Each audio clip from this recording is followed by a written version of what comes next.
Good evening, everybody. How's it going? Here we are. Here we are. Back again for a little Wulverblade.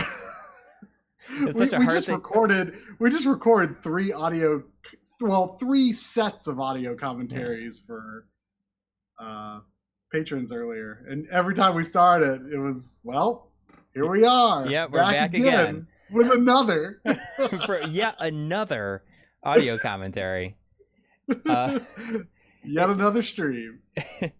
Yeah, so I am going to be playing Wulverblade, and this was a copy that was sent over to me by Super Rare Games. So it was a promotional copy, and I said, they were like, "Oh, do you want to do an unboxing video?" And I'm like, "We don't really do unboxing videos, but you know, we are absolutely open to stuff like this, like playing it on stream."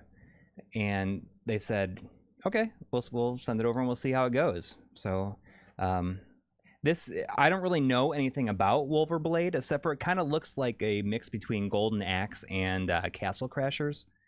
And as far as I know, it's a little bit older. Oh, really? I think it came out in 2018, so it's not. Oh, well, that's not new. like.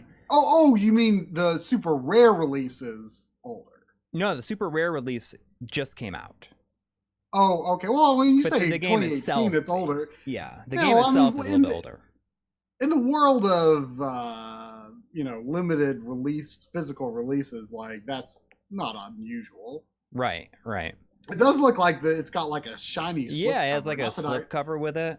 Not that I don't really like slip covers too much, but we don't really get Switch shiny games with slip covers very often. I mean, I think other than Sonic Mania, this is the first one I've seen. But yeah, I mean, they always come with like a pack of trading cards. Oh, does Super Rare? Because I was going to ask that because like I got Snake Pass. Did that come with trading cards? I can't remember. Yes, it does. I mean, that's the only Super Rare game that I have. Same with me. Same. Because I know that like Limited Run does the trading cards, and then Strictly Limited does like the postcards, which I think are like awesome.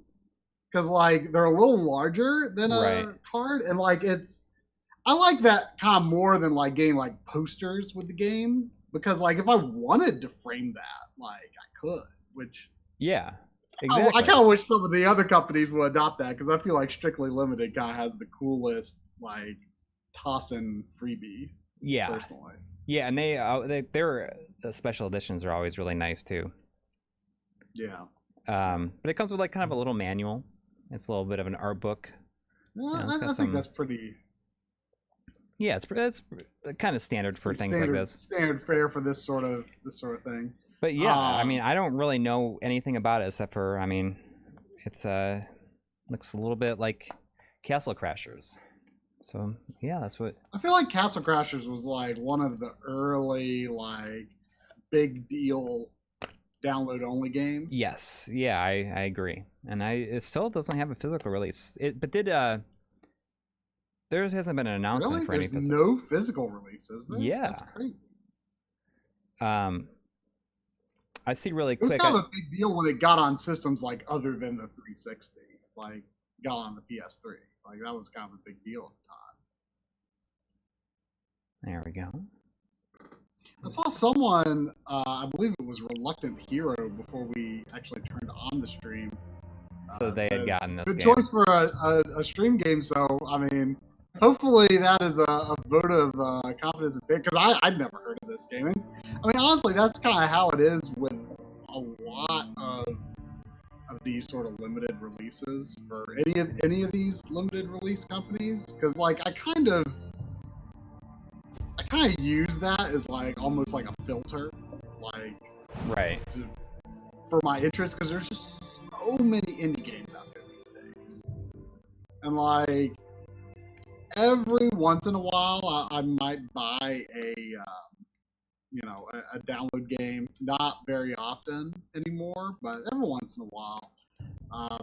But since there's just so many, it's like I assume that most of the really good ones are probably going to get a physical release. So I kind of just wait until those come about, and then it's like, oh, what's this? I look up a trailer and I'm like, or I'm like, oh, very good. I think I'm going to get that.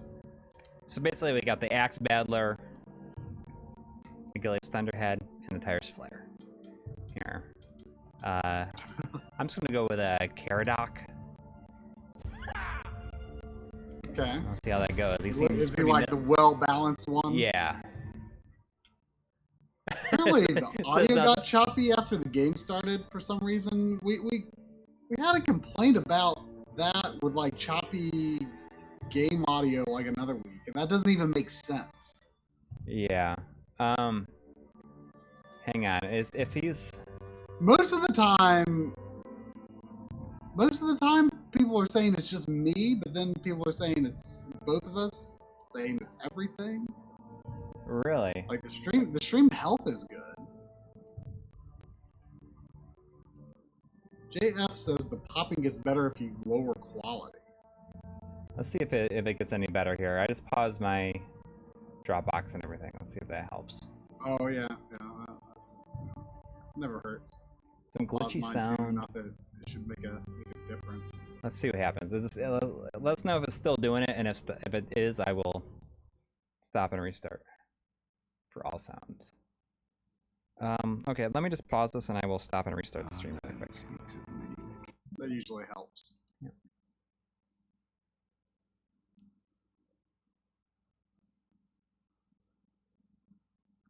All right. Let me know if we're back. Let me know when we're back. Right. Sometimes that does fix audio problems, which doesn't make any sense to me. But okay, I mean it says we're back streaming, so let's see if it's any better. My stream right now is on auto 144p. Still bad. Well, that's weird. Okay, I'll stop and I'll reopen OBS. Could it be like a? Hang on. Let's see if it's any better now. I've resumed stream, so let's see if it's any better. Any better? Coury, restart OBS. Yeah. Hopefully it's better. Sometimes that fixes things. No popping seems better. See, that makes no sense to me. Why would restarting OBS fix audio issues like that? Like, I don't know. Doesn't make sense. All right, well, we're back at it then. It's interesting that supposedly that started when you turn on the game, but whatever, I guess. Yeah. They claimed the land. So I haven't updated in a updated OBS in a long time, so maybe that's something. Oh yeah, you should update. Sure. Do you have like the new darker interface on OBS? It's kind of grayish. I don't know if it's like a dark gray. Yeah, I mean it's kind of nice now because you can like see these. You can see like when you've moved like a picture outside the bounds of the. Oh window, yeah, I have that. It has like these patterns. Like that's relative. Yeah. The better to heed the call of the wild. Audio quality is lower. And a wife as beautiful but as she getting was true. better. His father had watched over the Highland Nice new tribes. encoder option. I'll have to look into that. Wulver, they called him, the man of the woods. A mantle Harada New now Everything grasped sounds with fine. both hands. Okay. When the northern tribes faced their direst need, I'm not really even paying attention to what's going on here. Yeah, this isn't the kind of game where I would pay much attention to. We got some $1 million questions going on from the get-go this week from our good friend Ben Brody. You wanna read his? Yeah. 65 millions, but randomly at any time you will poop your pants 26 times a year for the rest of your life. I mean, that might just be everyday reality once you reach a certain age, anyway. Yeah. I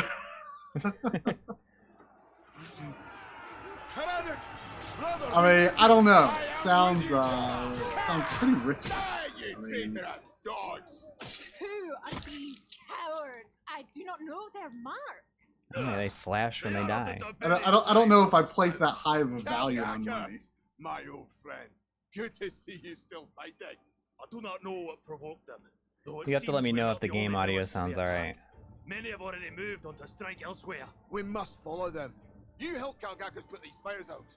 I'll hunt down the stragglers and meet you at the northern ridge. Our village is in your debt. I'll see if I can rally more swords.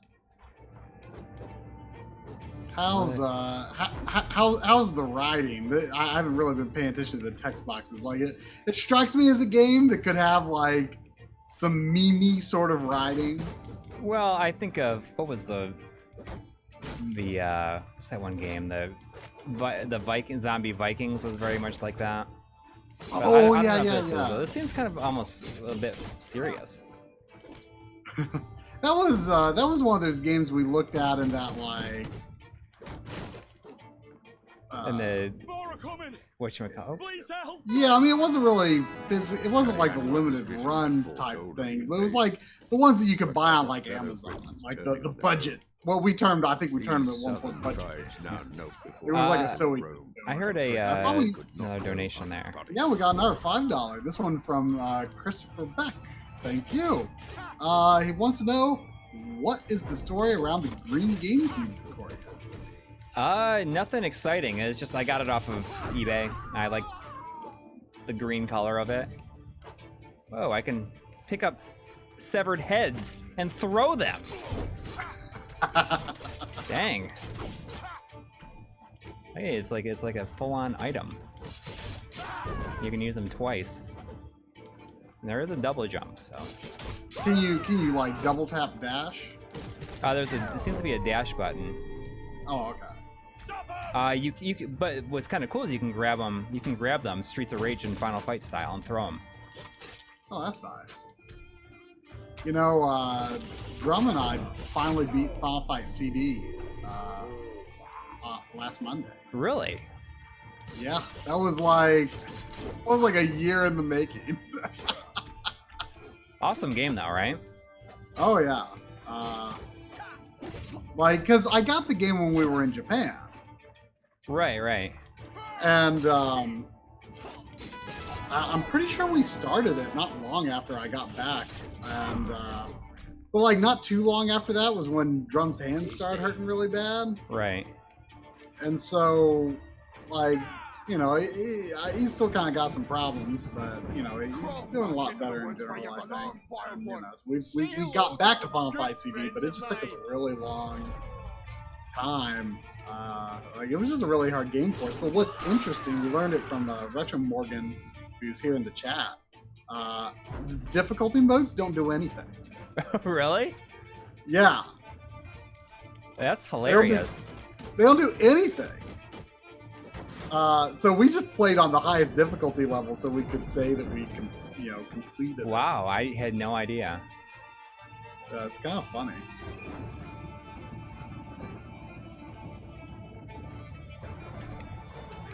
Oh, okay, so you don't just have a weak attack, you also have a heavy attack. Ben Brody gave another $2. It says, "Take my $2 right now, or else." Well, Or else. Thank you. thank you. We graciously accept.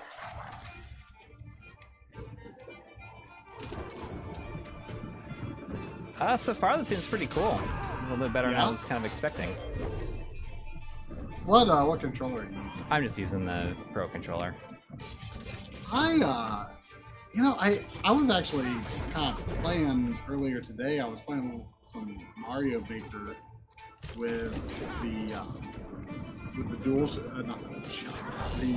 the Joy-Cons and like the grip that the system came with. Right. Because like I've kind of had this. I've been playing like a lot of handheld Switch lately, and I've kind of had this revelation this year that like I kind of really like the button D-pad, and I feel very weird about that. But Unforgiving landscape. like I feel like I should hate it, but it's like Yeah, like it feels kind of great to me for some reason. that's really weird. The Earth Goddess. And like I don't even mind like for like platforming games and stuff, like going back and forth. Like the edges are very smooth, so it doesn't irritate my thumb at all. Like using it as a regular D-pad, like it feels very precise to me. Like I kind of really like it for some weird reason. That's And I feel, like I say, I feel kind of bad about it. Like I feel like I should be all grumpy about the button D-pad, and I think you talk might be the about only horror person movies. in the world that feels that way. Yeah, I don't know. Like, I kind of really like it for some reason. And so I was like kind of experimenting because I don't know if I've used that Joy-Con grip since like the day the system came out. Because I like kind of separate Joy-Cons. But like I also feel like a D-pad game, like I feel like using the D-pad wouldn't really work like holding it freely, so I tried it in the grip. And other than the fact that you have to like reach down kind of far to use it, like I don't know, I was kind of feeling it. It's surprising this game is weird. only 2 players. I thought it seems like something that would be like 3 or 4 players. Yeah, but then again, I mean that was something I was thinking about recently. Like, you know, you could make a 3 or 4 player multiplayer game, but I think there's still value in making it only 2 player if, you know, that just works better for your game balance. You know, I mean, Yeah. obviously making sure that a game works in 1 player and 2 player is, you know, added cost of, you know, balancing your game and everything. And, you know, adding 3 and 4 players is even more. You gotta switch games. Have you heard anything? You can throw severed arms. I'm carrying a severed arm around. Have you heard anything about the Marvel Ultimate Alliance on Switch? Because I don't like that. Like, but I don't know if but now that it's out, I don't know what people are saying. I heard it's not bad. I mean, I've heard that it's pretty good. I've been kind of into like sort of simple Mindless hack and slash types. hack and slash multiplayer games lately. Like Drum and Lynn and I have been playing Diablo 3 on Switch. Oh, how far are you? It's pretty good. It's a good one. I think we're still in Act 1. Like it's taking us a really long time because like 3 people managing like their items and menu and like level up skills and stuff like that. Like, cause each person like has to pause individually.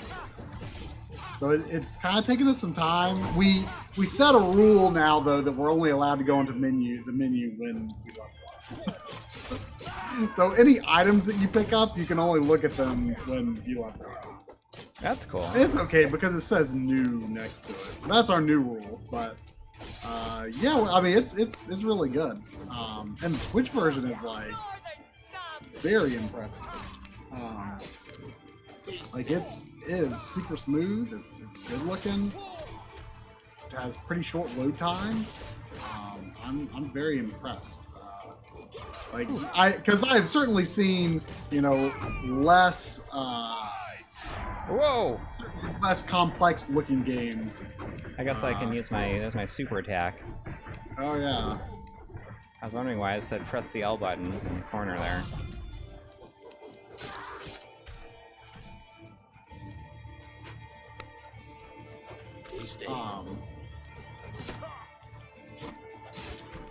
Yeah, I feel like this is the violence is almost like in contrast with its overall style. I wouldn't expect. What do you mean? I mean, it seems like it's more violent than you'd expect from a game that has an art style like this. I don't know. But someone asked earlier, is this by the same developer as Shank? And that was I think that was Klee Entertainment, and they made like what is it, Mark of the Ninja and stuff. And it is totally not. forgot about Shank. Whoa! If they're like down, you can like walk up to them and just like cut their head off straight up.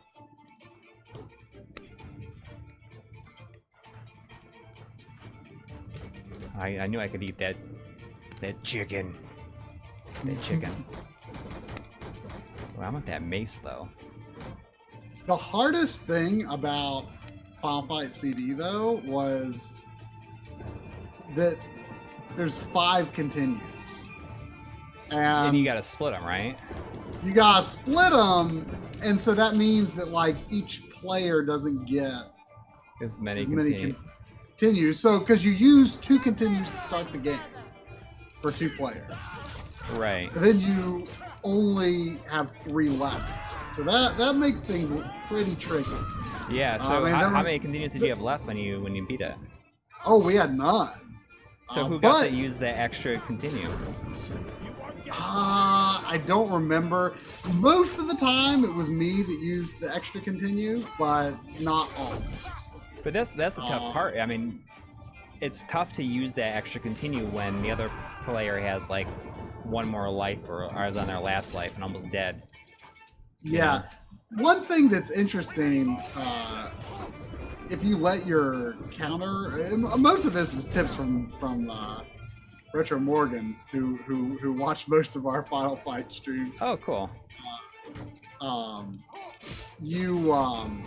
If you let the counter run out, then your score resets, and you're the initial like 1-up. Oh, it starts over so then. far away. Yeah. So that's one nice thing. Little things like that. Because you can One usually thing- get a 1-up pretty quickly there. Yeah. at first. So one thing that Drum had this very weird but kind of brilliant idea a month or 2 ago, which was instead of starting the game with 2 players, start with 1 player, and then when that 1 player is like at the end of his set of continues and he's about to die, the next player jumps in. The theory being, why are you having 2 characters getting beat up from the start of the game?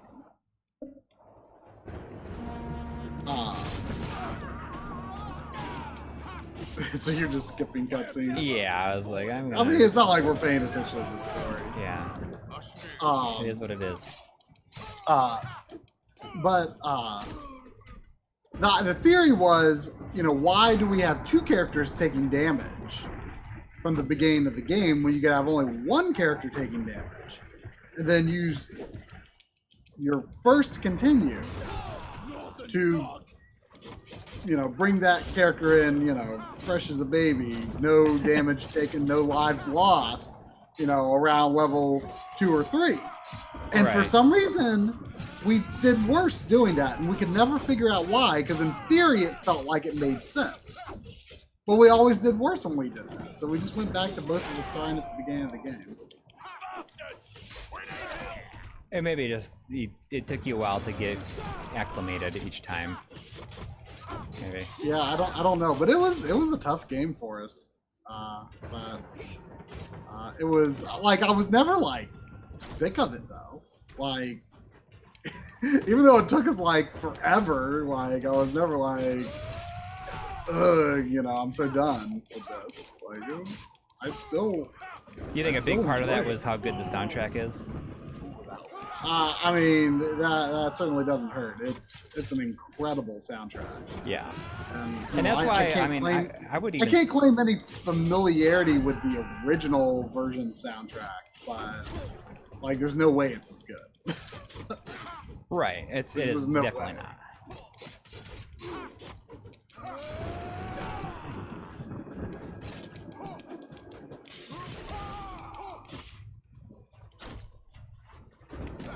Jeez.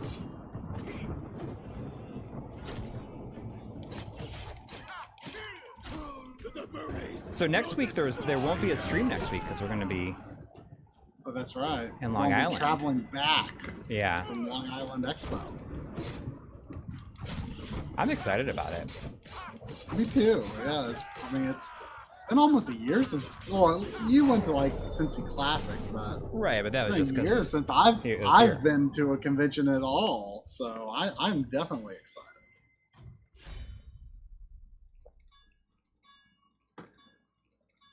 There's a game called Guns, Gore, and Cannoli. The high-res flash look can sometimes work. Yeah, the high-res flash look can definitely work. Like it takes, there's kind of a knee-jerk reaction against it sometimes. I feel like, I mean, for me, like, it's always like, ooh, you know, this high-res art, I don't know. But unless it's got like a really cool, unique style, but, well, you know, sometimes I can be into it too. Yeah. Oh, looks like we got another donation from Mitch B, who says favorite Yeah, thanks. MLiG stream jokes are chicken and bullets. Bullets. Bullets. Still funny.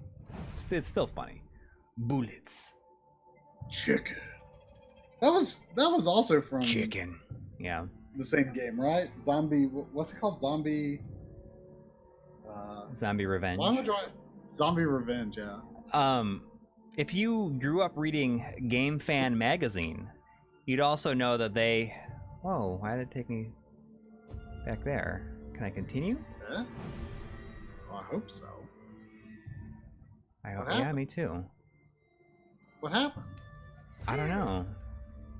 Please don't make me back up. Please let me continue from where I was. I don't know why I would have just done that. Okay, good, I did.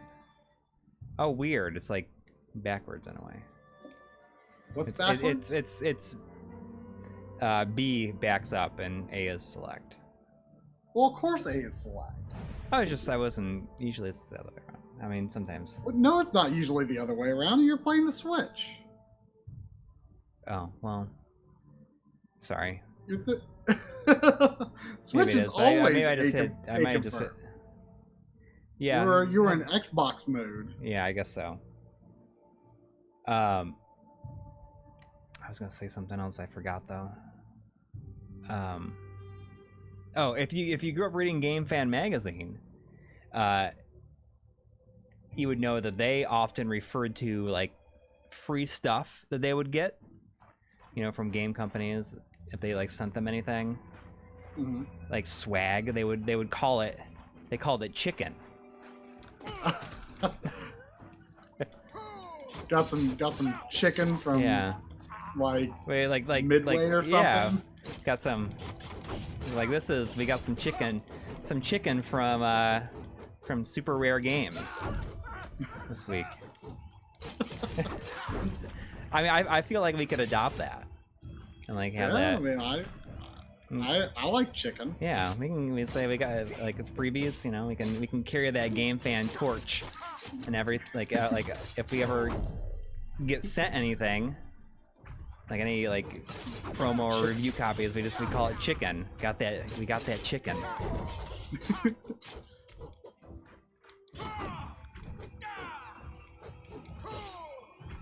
Interesting. So if I can say it's bow time. That's Bojangles slogan. It's bow time.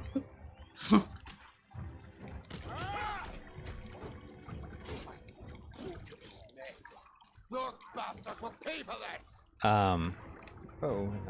this! My chair's making a lot of noise there for a second. I like lean forward, it's like sound like something else.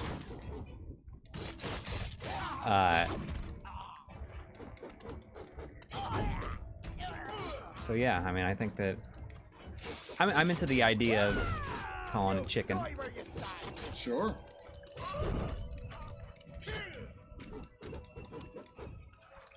Oh, here we go. Oh man, that's pretty gruesome, cutting their heads off.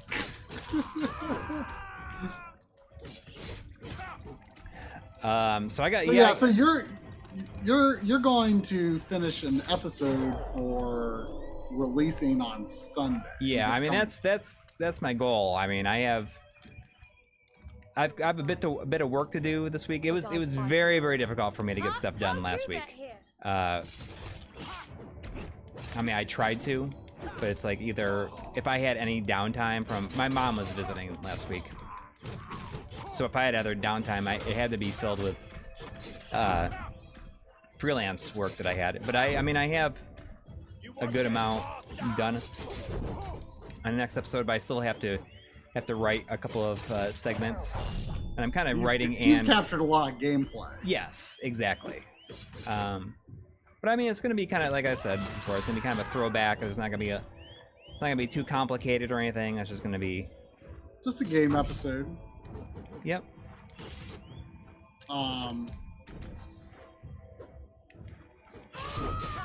But I mean, ideally, I would like to cover like 10 of the Sega ages, like volumes 6 through 15, if I can. Well, we'll see how many you actually. But yeah, I mean, it really just comes down to. That would like, be nice, though. It would be nice.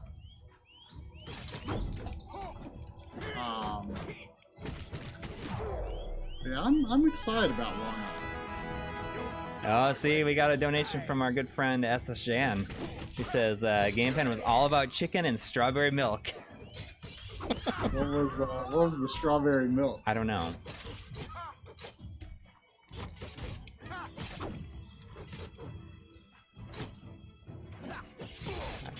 I do not remember what the strawberry milk was.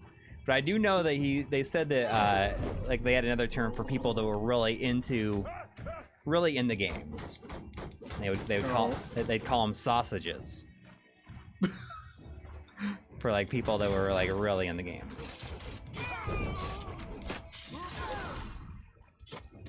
Yeah, I saw somebody said, you know, this game is meant to be played co-op. I'm there's no way we could have worked that out. By then it would have been.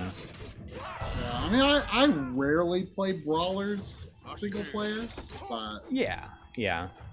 It's definitely a genre that I have taken damn, much it's more dead. interest in recent years. Like, I used to not be too into brawlers, and I think that might have kind of been informed by Double Dragon more than anything. Like, I just don't think the old Double Dragon games are that good. Really, not even the second one. The second one I think is really good. I don't know if I've played the second one.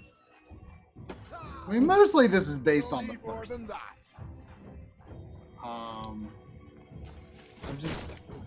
But you never like thought they were really good. Double Dragon Neon.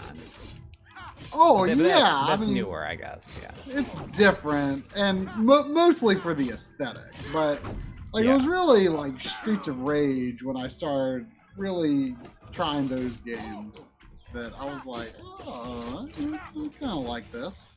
Yeah. I mean, I see that Mitch B is saying, is anybody excited for River City Girls? And I think it looks awesome. Yeah, I'm pretty excited about it.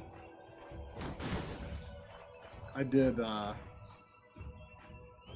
trailer, if anyone was curious. Yeah. Go no further. It's true. Sure, traitor. Try did like grab by the ghoulies. And he I actually, that was one of the episodes that we did commentary for today. Believe it or not. Yeah. Mm-hmm. Yeah, you know, it's interesting because, you know, I just played Ape Escape a few weeks ago. And, you know, I never knew until I played it. We got a Strawberry Milk was a gross reference for sequels and ports derived from milking the same cow so much that it started to bleed. That's from Paul SSJ again. Thank you, $5. Thank you. Sorry, I had to read it before it because he donates using the Streamlabs, not the super chat. But I guess it makes sense though. I guess when you think about it. JF says Ape Escape is basically better than every Nintendo 3D platformer. Fight me. You I have won't to think give you- about it. I won't give you that, but I might give you that it's possibly the best 3D platformer I've ever played that doesn't have the word Super Mario in front of it. Wow. It's pretty darn good. Is it better than Astrobot?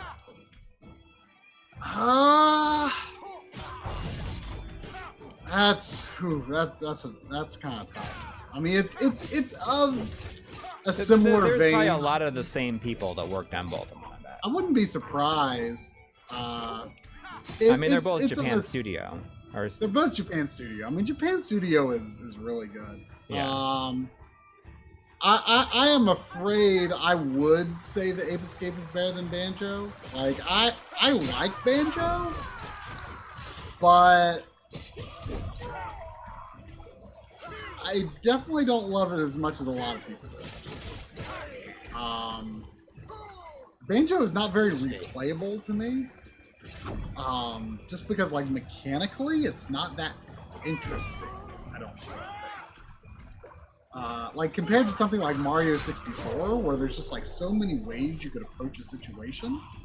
Not that that's not true in Banjo-Kazooie, but they just aren't acrobatic in the way that Mario is. And Ape Escape doesn't really have, like, a lot of, like, acrobatic control per se, but the gadgets are actually pretty clever and really well implemented. And the game just overall has just a really good, really fun feel. Yeah, that's how I would describe Banjo. It's too mechanical, not free enough. That's a good way of describing Banjo-Kazooie. It's a good game, but it's not that fun for me to come back to. It's okay. You know, all those old rare N64 platformers, I loved them back in the day, and I still have a soft spot for them. But I would definitely say Ape Escape is just from a mechanical level design and all that perspective, it's just a more interesting game. I died. I started the checkpoint, which I think takes me back to the beginning level. I think there might be only one checkpoint per level. See, the thing is, I ignored platformers on the PS1 back in the day because, like, for one, I basically only bought it because I wanted to play RPGs. And I played a few action games like Symphony of the Night and stuff, like back when the system was still a thing. But it's really only been relatively more recently that I've been giving more action games on the system a chance. And, you know, like this, like I had played Crash Bandicoot before, and like I always thought I would like Crash Bandicoot. I just never gave it a serious go until this year. And I beat it, and I thought it was great. I mean, the save system was super dumb, but the game was, I thought, really good. I played Spyro a year or two ago. So, I mean, those are all... Are those the other two-player characters that were in the background? I think so. That's kind of cool. I wonder if that means you get a kind of a different path if you play other characters. Probably not. It's probably just to, like, make them look like they're part of the adventure if they aren't being controlled, though. I wonder if I can level up or anything like that. But yeah, Ape Escape is amazing. I'm going to try to 100% it soon, and I'm looking forward to playing 2 and 3. It is difficult for me, a self-professed huge Nintendo fan, let alone a huge N64 fan, to admit that there is a PlayStation platformer anywhere close. But this is good. This is real good. It's real good. But yeah, Japan Studio is pretty amazing, honestly. Like they are super overlooked, I feel. I'd like to see what the controls are, but it goes back and forth between like the solo Joy-Con and the... Okay, so run menu. Call wolves. Okay. Does Ape Escape 2 and 3 use like a similar control scheme where like the right stick is is the Whoa. Okay. you know, you control attacks that way. Because like I found that I really like games that do that. That use the right stick for directional controls. Oh, we got $5 from Ben Brody asking 15 million, but you have to 100% Ape Escape 3.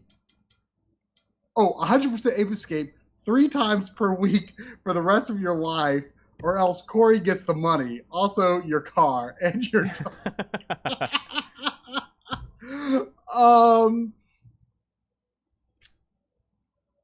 I mean, I wonder how fast that could be done. Like, the problem is, like, your first pass through the levels, you have to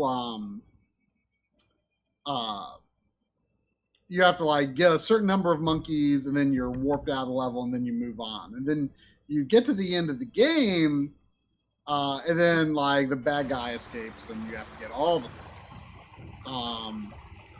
So your speed would kind of be hampered by that structure. I bet it wouldn't.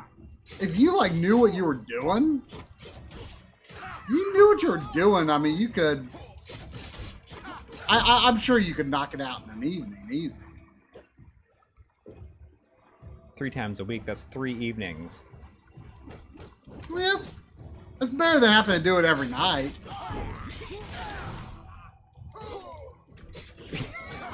It's better than having to do it every night. Yeah. Yeah. Like, you know, just 3 times a week is, you know, it's probably doable. I'd like more than 15 million though. But, you know. Yeah. Can you pay somebody to do it? I mean, I don't know.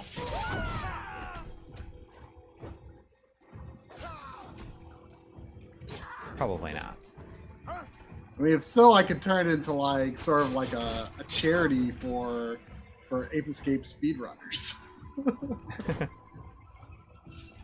Okay, so if I double tap the block button, he rolls. I mean, if you think about it, I mean, that's what speedrunners do, is, you know, they master one specific game like multiple times a week, you know?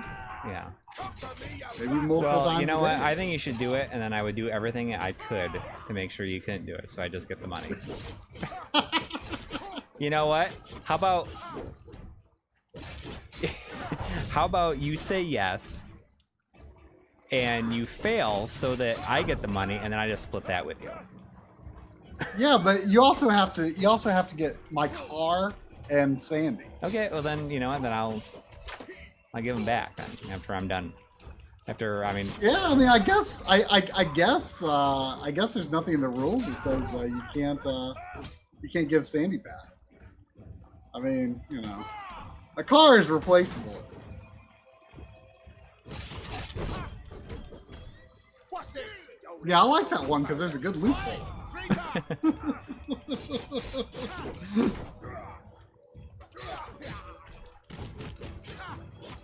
I'm surprised there's no leveling up your characters in this. I mean, that's kind of nice though. Yeah, Like I've gotten so. Well, I mean, I wonder why I'm getting this money though. Is it just points? Yeah, it is a score, I guess. like, don't get me wrong. Like, sometimes it can definitely be cool to have leveling up in action games, but it's just become so standard. Like, it almost annoys me sometimes because it's like, why does every game ever have to have RPG elements? It's like, why can't your leveling up be just like getting better at the game like it used to be? You know? Yeah. And ultimately, you still have to get better at the game. So, like, the RPG elements sometimes are just like this, like, excessive extra feature that just like wastes your time going through skill trees and stuff that, like, just in my opinion, are often out of character with the game. it just kind of breaks the flow of the game sometimes. Kill him, brother. Ben Bro says Coury has to keep them or else the money goes to Retrode.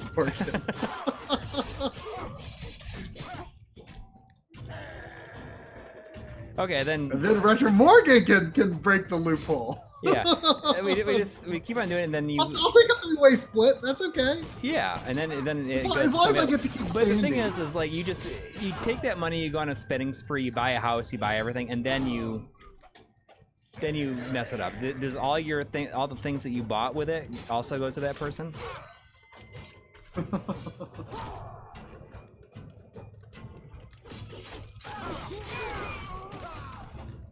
We have not tried the N64 thing from EA.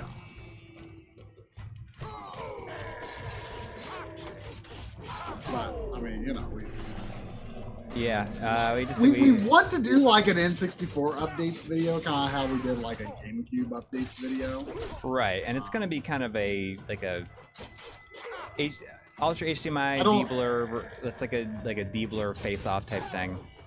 For the RGB. yeah. Yeah, I mean, it's not something that I have no idea when it would happen, but it's something we've had to do. I mean, it's definitely, you know, pretty expensive.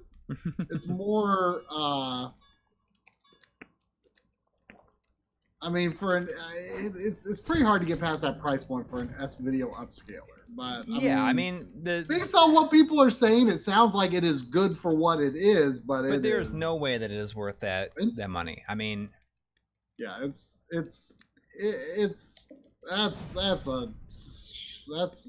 pretty tough to accept. yeah, it's a pretty over the top. I mean, I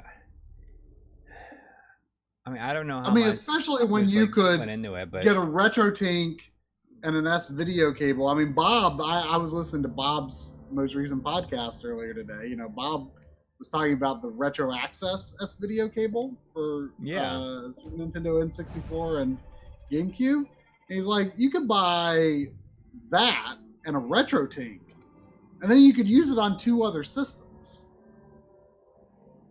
yeah. Ben Brody, Skyline's conies are pretty good, but I like Dixie Chili. That's my favorite Cincinnati chili place, and that's one of the reasons is because there's one very close to me. And There's only a few of those though, aren't there? Yeah, well, Skyline and Dixie Chili were like the 2 people that created those companies were in it together at first, and What do then you want, boy? one of them went and started Skyline, the other one kept it smaller with Dixie Chili. Well, Ben Brody says now you are fighting. I have not had Skyline chili since I was a kid, but my recollection is that I didn't actually eat the chili back then. Like I didn't think I would like it, but I remember I think they just call them a cheese coney. Yeah. This was a hot dog with cheese. No, I don't think it had. What I had, I don't think had chili. That's my recollection. When I was just a kid, I didn't think I would like it. But you know, my parents liked it.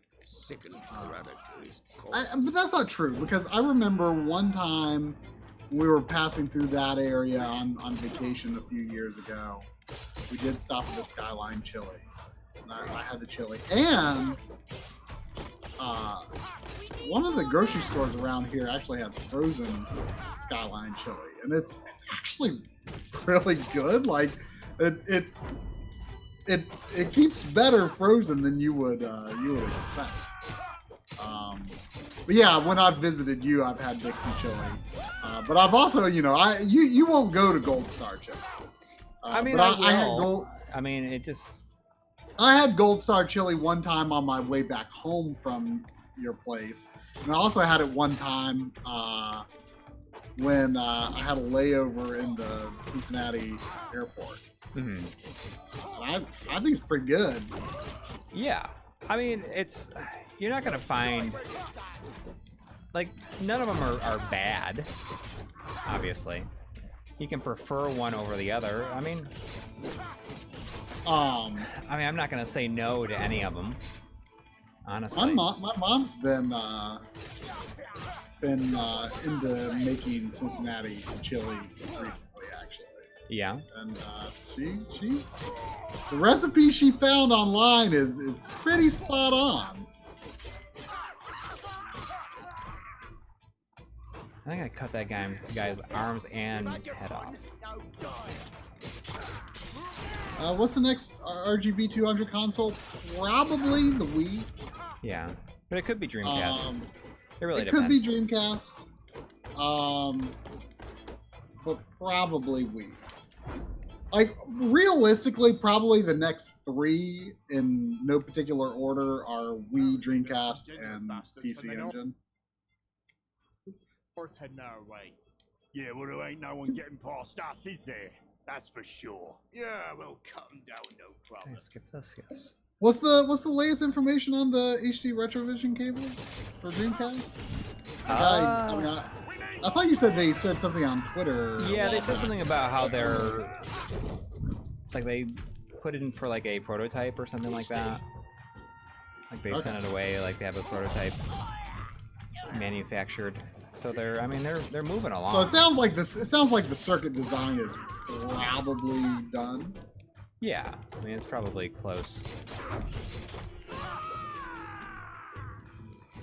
I mean, just like the way everything is, this is just like a busy time in general. I mean, there's a lot of content is going to speed up a lot more just in coming months.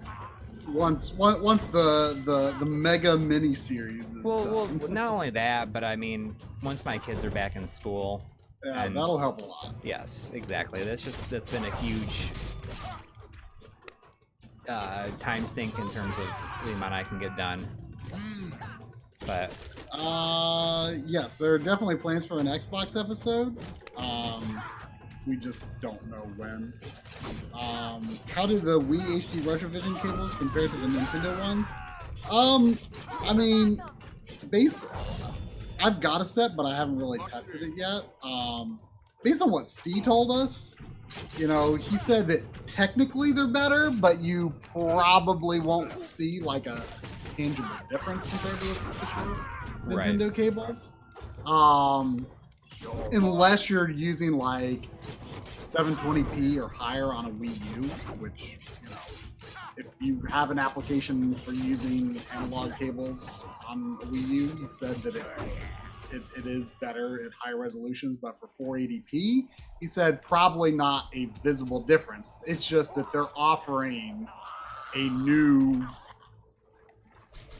high quality option for it. right, it's very similar to what their PS2 and PS3 cables were like. Yes, just a new option that has been engineered to pretty exacting standards, because Steve is the like the pickiest engineer I know. Like he doesn't, in a good way, in a very good way. Yeah, in a good way. Like he doesn't settle for anything below his standards. You know.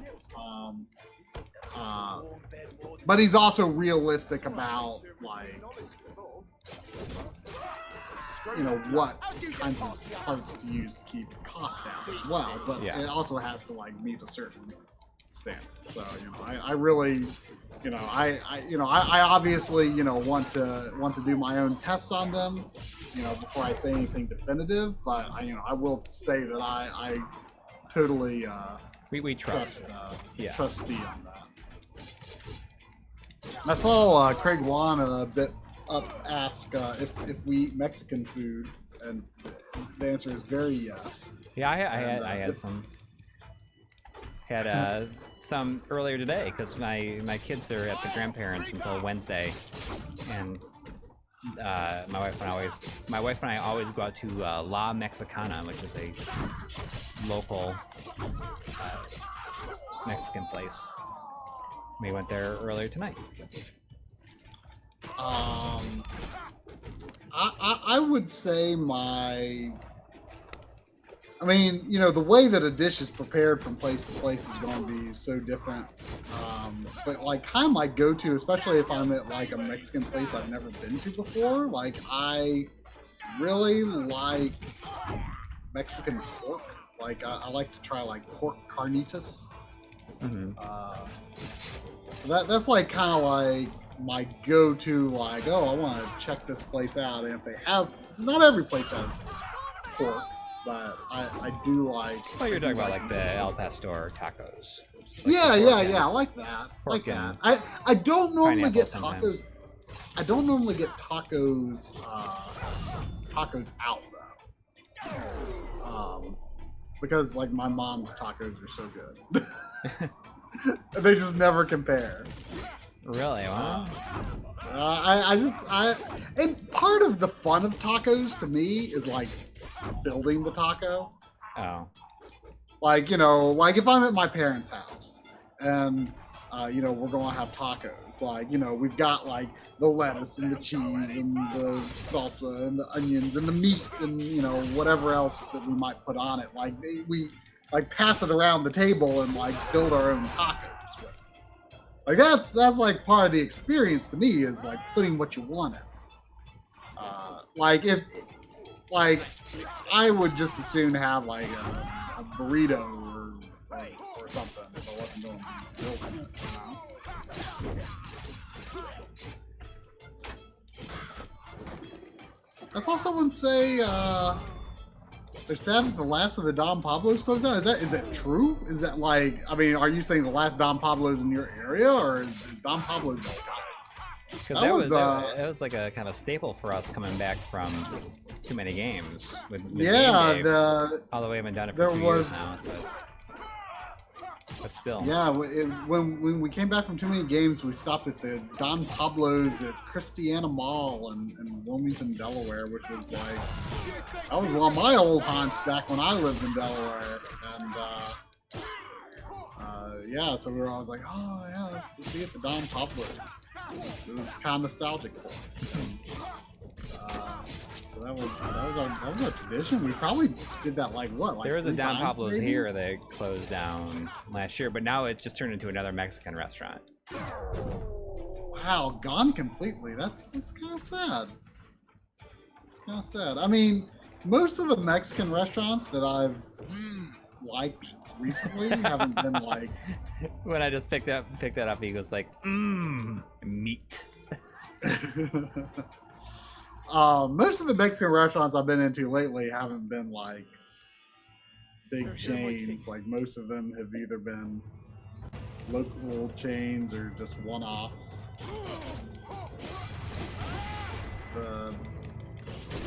My two favorite Mexican restaurants in the Charlotte area are Zapatas,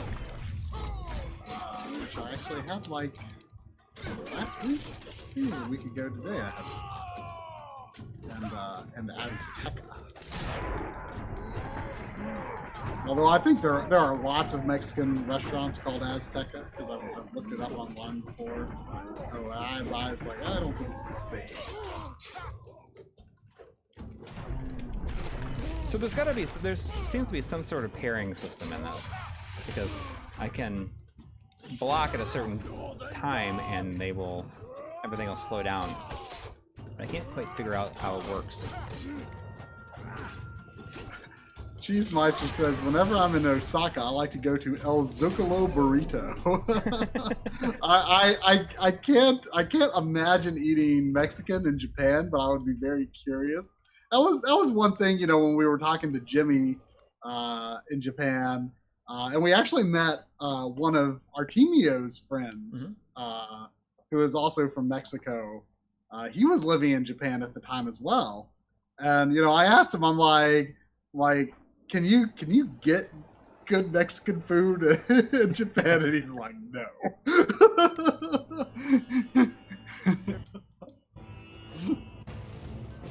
And Jimmy said that's like definitely one thing he missed.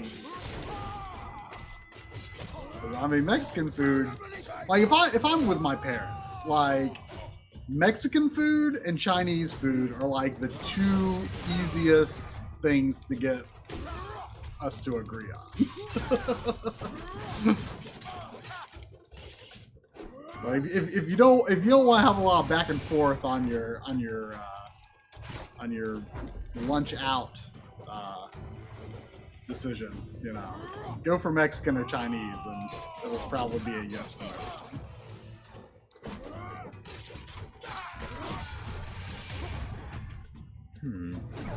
Yeah, so seems to be certain attacks that I can parry correctly.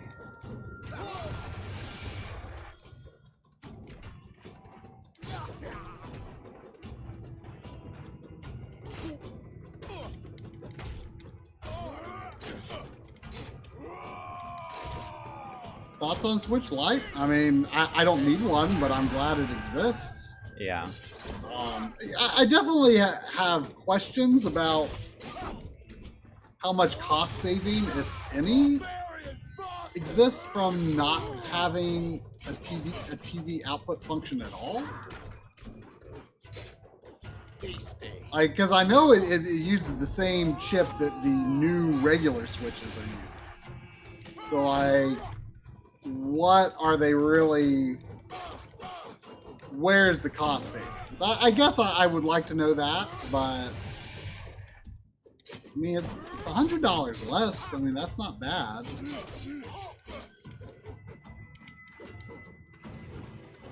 But I mean, it's definitely cool. I mean, I mean, I think both of us can say we've played a lot more handheld Switch than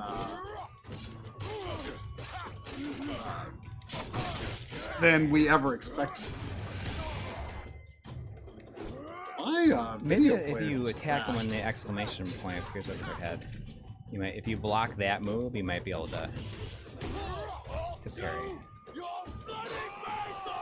My video player crashed. I don't see anyone else in the chat acting like that. On the page?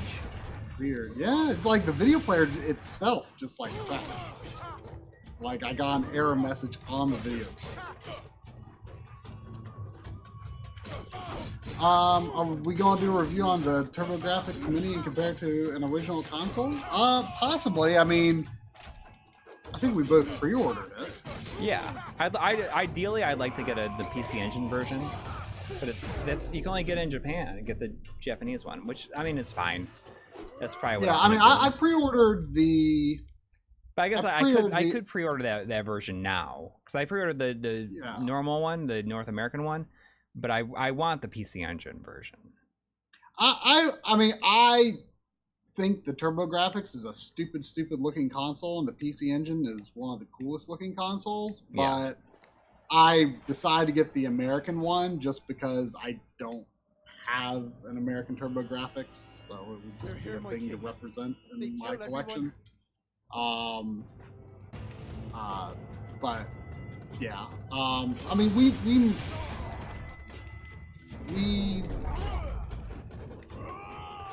need a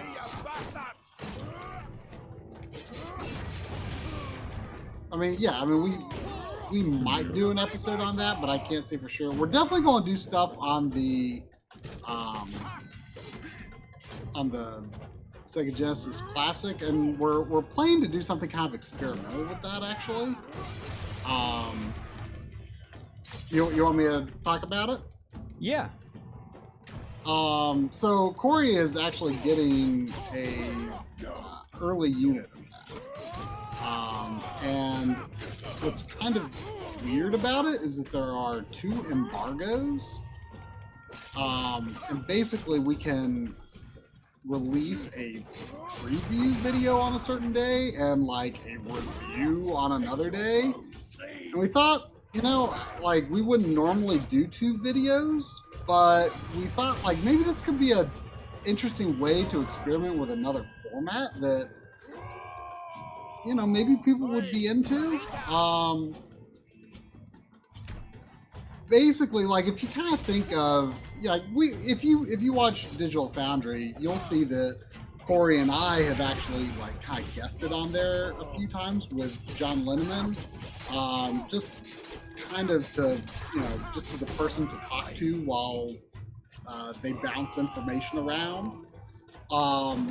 And we're kind of thinking of doing like sort of a similar concept where it would just be it would be edited, but it would also be kind of a casual, off-the-cuff conversation. And me, I wouldn't have used one yet. So I'll kind of be asking Coury questions about it, and we'll like just have like an edited like 15-minute conversation. And so it would definitely have a different feel than our usual videos, and it wouldn't be in lieu of. It would never be in lieu of a real episode. But anyway, we're thinking about experimenting. Yeah, I mean, it would be not at our typical like release time or anything like that. It'd just be whenever the first embargo is up. And then, we do a more fleshed out video. And, there might be even certain things that we don't notice the first time or when the preview goes up versus what we discover with for the final review. Oh, I should have gotten that. I spent all that time trying to figure out how I can parry his attacks. Is it more practical to get an EverDrive with the original hardware rather than a classic series of consoles? I mean, obviously you're going for a completely different situation with that. I mean, if the original hardware is interesting to you and you have a means to hook it up, a CRT or an upscaler, I mean, there's definitely major costs involved with, starting at zero when it comes to original hardware.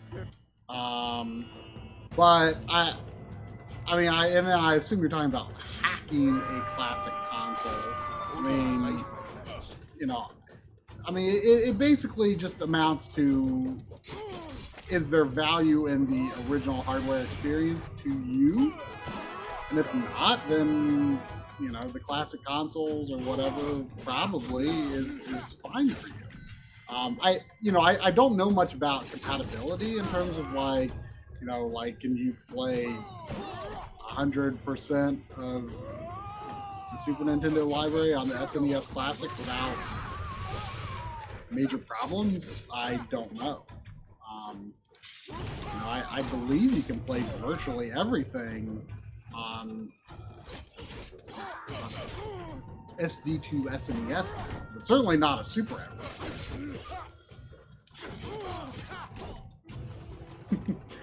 Ben Brody's out and wants you to know that you've made an enemy with that Wixie Chili nonsense.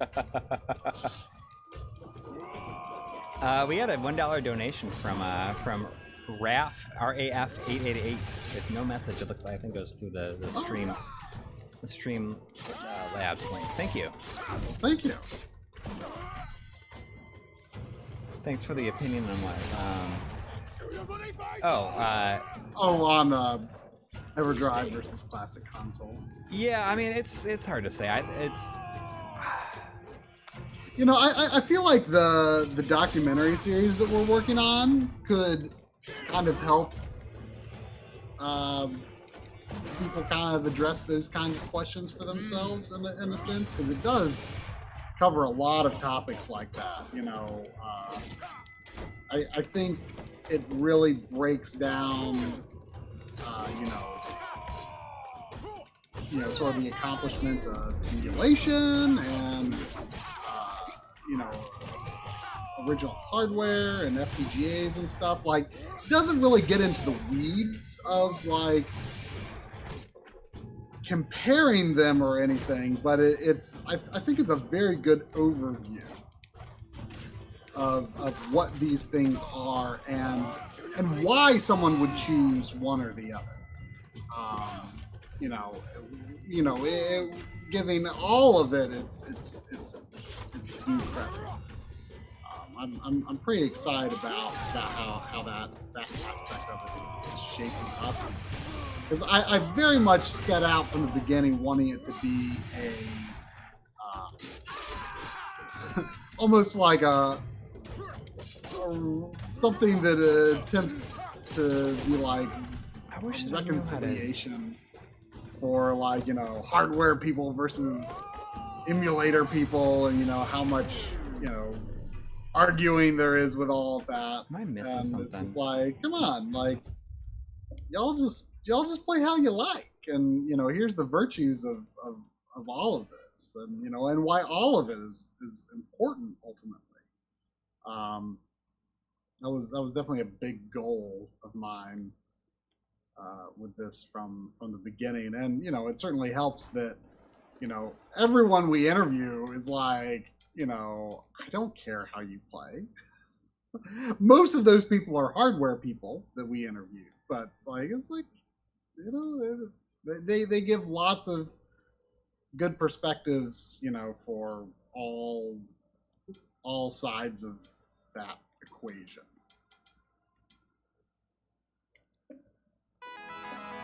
Oh.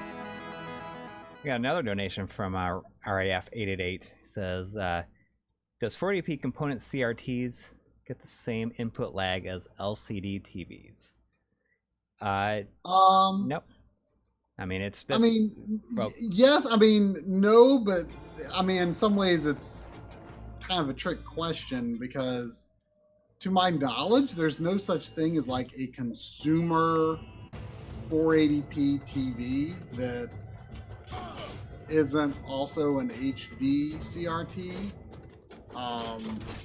which are digital TVs. I'm not aware of consumer HD CRTs that are not digital, which technically means there would be some lag.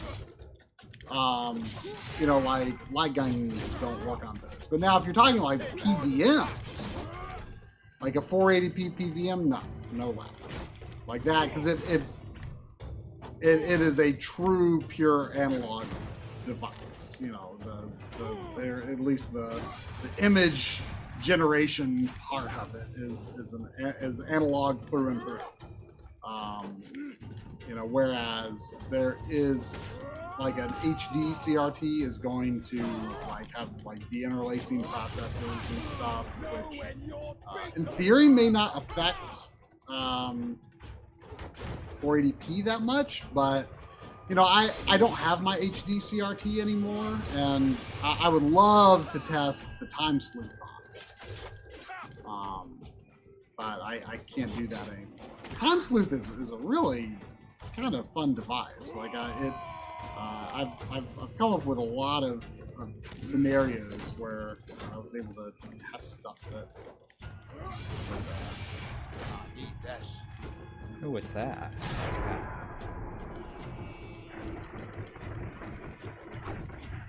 I wish I knew how to parry the attacks, but I can do it sometimes, but other times.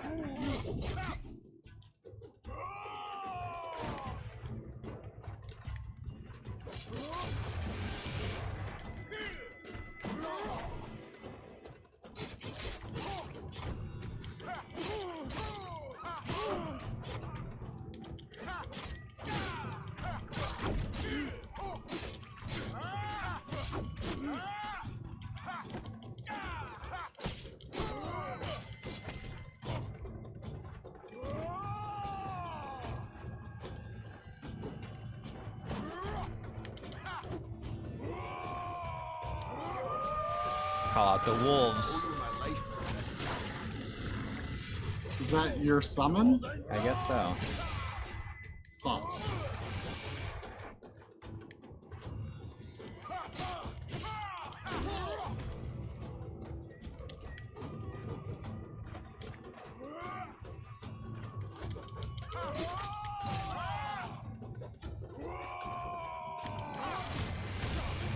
I just know there's a way to parry, and I don't know how I do it.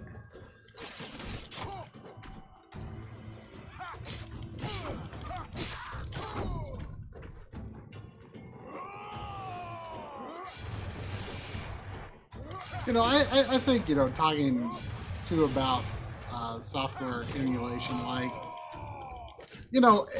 something that I think kind of puts into perspective, like some of the arguments. This was kind of a revelation I had while I was, listening to our interviews and working on the script. And I talked about a lot of preservation stuff with Artemio because he's just like, so smart about that kind of stuff on like a very academic sort of level. Right. And it was just hugely helpful to talk to him about that stuff. And like kind of a revelation I had is like for so much of emulation out there, like a big part of the project for the people who create them is like the documentation and preservation of how a console behaves. And the fact that the emulator also plays the games is almost like a secondary thing. Like the user experience is not necessarily the highest priority. Oh, come on! Oh, you got greedy. You got greedy. But yeah, like, I mean, you know, when people argue like, oh, you know, you should just get an emulator. Emulation is perfect and has been perfect. You know, it's like, well, first of all, I think most emulator developers would argue that would not be satisfied with just resting on their laurels with where emulation is today. And secondly, the fact that you're playing games on their emulator, that might not even be their priority. Like it's about, you know, documentation. So I mean, I think it's interesting from that perspective.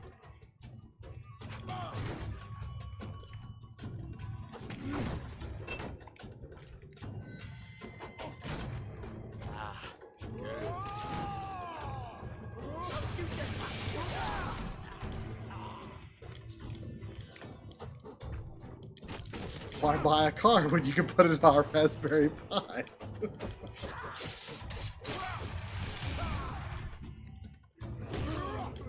This guy is getting real annoying. I feel like there's some way to beat him that I don't really know how. Oh, we got $5 from Craig Wan. Thank you. Saying, if you're into wrestling games, are you excited for Retro Mania Wrestling on the Switch? It looks reminiscent of WWF WrestleFest, and I love that game. I mean, I am not aware of that game. I've never been into wrestling, but I definitely played wrestling games at friends' houses on the N64, which, like, I kind of get. My impression is that's like considered like, maybe I'm wrong, but I kind of get the feeling that's considered like the golden age of wrestling games was N64. There is definitely a lot of people into them then, for sure. Yeah, I mean, I'm pretty sure like wrestling on N64 was a better situation than on like PlayStation, right? I mean, that's the impression I've always had. Yeah. But I'm not in a position I am to judge. certainly not a wrestling game connoisseur or anything like that. Yeah, I mean, I remember like I was like, oh, this is more fun than I thought it would be.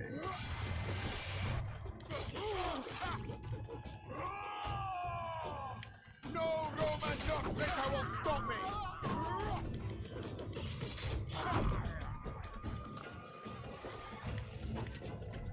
I'm just keeping my distance from this guy.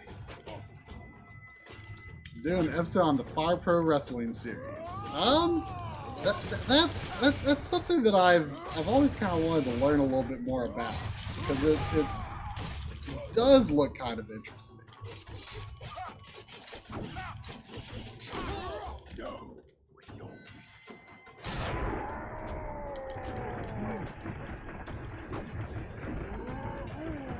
I get my life back when I do this.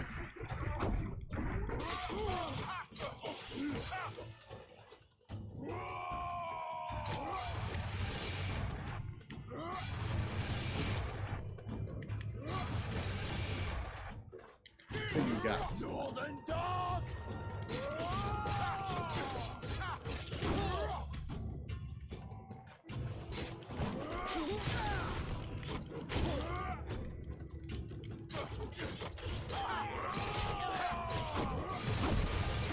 Whoa. Got it. We got 1999 From In Jeff celebration of your- JK66 Mustang. Thank you. in celebration of your stage 3 victory. Keep up the great content. Wow. Thank you. Well, thank you. Thank you very much.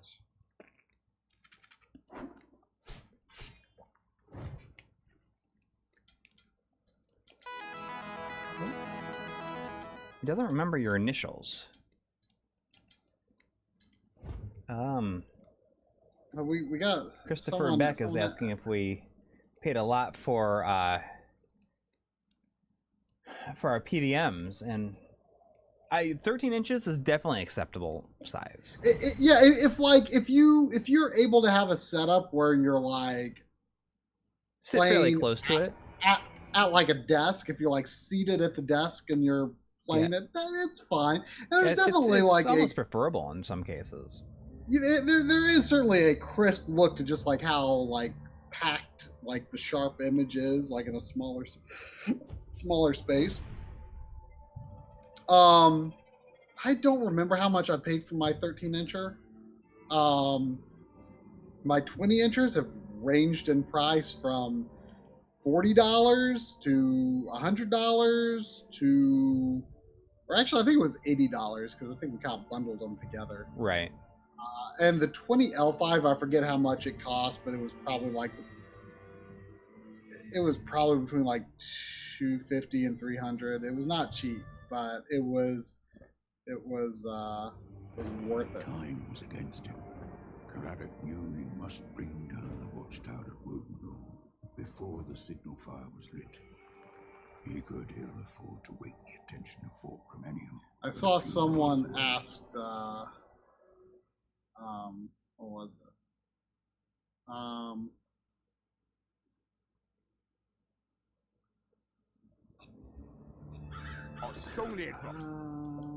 What? Someone asked what? I'm scrolling up the chat. Someone asked, where was it? How long do you think it will be before maintenance of old consoles becomes too difficult due to unavailability of replacement parts, capacitors, etc.? You know, I've actually had some you know, between the interviews that we did for the documentary series, and you know, again, you know, sort of some conversations with Artemio.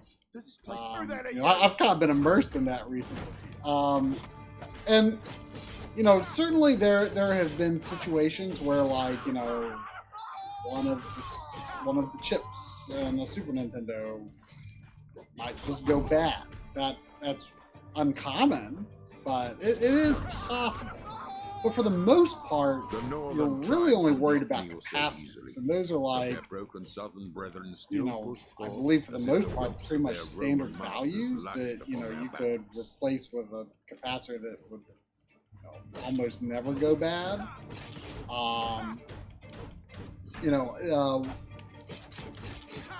You know, and certain systems are more at risk than others. Like, you know, I don't think people, to my understanding, I don't think people really need to be worried about like recapping their, you know, Super Nintendo or Sega Genesis right now. Right. It's really specific systems that are notorious for having used very bad capacitors, like the Turbo Duo, the Game Gear, the Turbo Express. Those systems are known to have bad capacitors, and almost any system should be replaced immediately. But like other systems, for the most part, it's okay. I believe Voltar told me that like systems like the Sega Saturn and PlayStation 1, you might want to start to think about like freshening up, I think was the term he used, freshening up the power supplies specifically. Right. I don't think there's really anything wrong with the boards. The power supplies might need like new capacitors or something. But like the chips should be good for a very long time. Yeah, well, I mean, some early Super Nintendos are like the CPUs are dying in them. Yeah, I mean but it's rare, relatively. Yeah. You know? But the I was talking to Artemio, and one of the things we were talking about was like, we're building, emulators and FPGA cores and stuff like that, and someday those might have to be ported to something else or ported to another operating system, or so if your only point of reference is an emulator, you have built a more complicated system to emulate a less complicated system, and now you're going to build a more complicated system based around that more complicated version of the simpler original thing. he said sometimes I'm of the mindset of just seal it in a box, keep it in a temperature controlled environment, and hope for the best.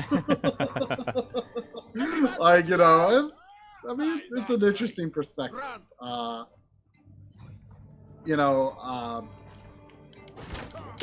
example, like FPGA picking up the wrong consoles, people are assuming those are going to last longer than an NES, than a Super Nintendo, than a Sega Genesis. And that may be true, but we don't know. People have estimates about how long things are going to last, but until they really start dying in bulk, we just don't really know. There's no way to know how reliable any of this stuff is. And, yes, there's not like, I don't think there's really like electrolytic capacitors or anything like that in like FPGA consoles. Maybe. I haven't looked closely enough. But like, here's the big concern. They use flash chips. Like, the configuration for the FPGA itself is stored on a flash chip. Well, flash chips are believed to, at some point, they're just going to not hold their data anymore. And, the same can be said of like Switch games. Like, as far as I understand, Switch game cartridges are flash chips, which people believe they will not last as long as the old mask ROMs that were used for older cartridge consoles.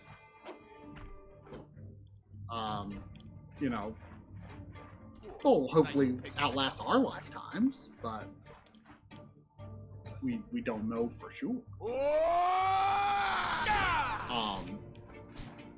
One interesting thing that has kind of fascinated me lately, I think I'm characterizing this correctly.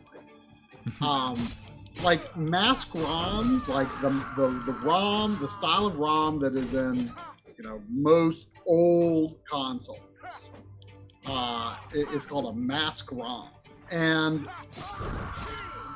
that is memory that was built for no purpose other than to hold that one game.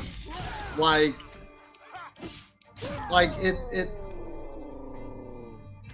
it was created to be Super Metroid. Right, which is kind of cool. Which is kind of cool. Like that really, for me, like kind of reinforces the value of those cartridges to me.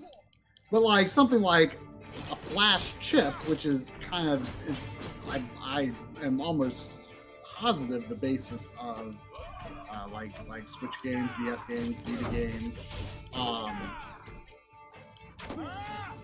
like that, I believe, on the other hand, is just like a stock of chips, and that chip could be Super Mario Odyssey, or it could be The Legend of Zelda: Breath of the Wild. Mm-hmm. Like it is written too, but a mask ROM is like, it is created from the outset to be that one thing. But I believe that mask ROMing is considered too expensive for the size of memory you would need for modern games. That's my understanding of how. I'm sure there's people in the chat that can probably elaborate a little bit more. Yeah, I mean that's my understanding of how that is, which is I think that's pretty cool.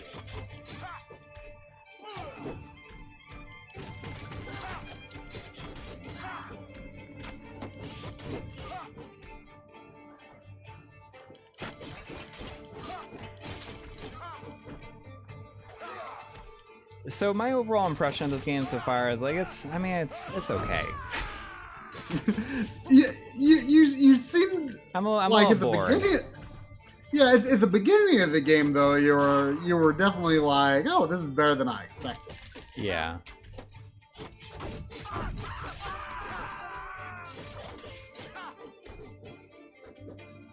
You know, I want to say, you know, I like Golden Axe a lot, but I feel like Golden Axe, like, it moves pretty quick, you know? Yeah, the levels aren't very long. Right. I do wonder how long this game is. I'm going to look it up on how long this game is. Yeah, I'd be curious.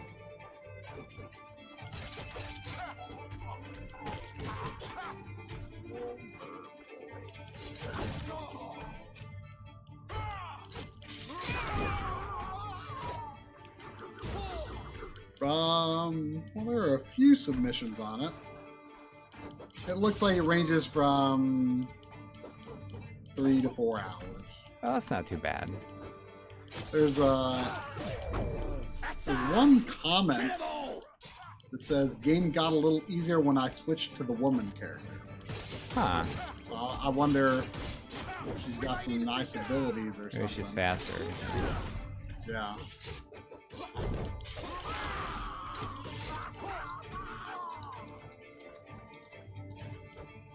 We'll see what happens. If I die again, I'll switch.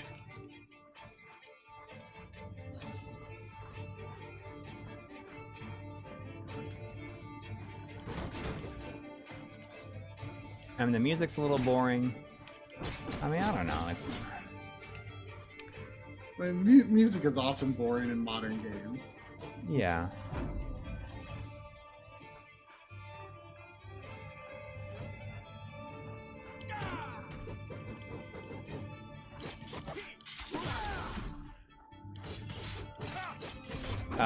I'm not gonna play Wii Sports. Jeffo is like, oh, I'd rather watch you play Wii Sports. You know,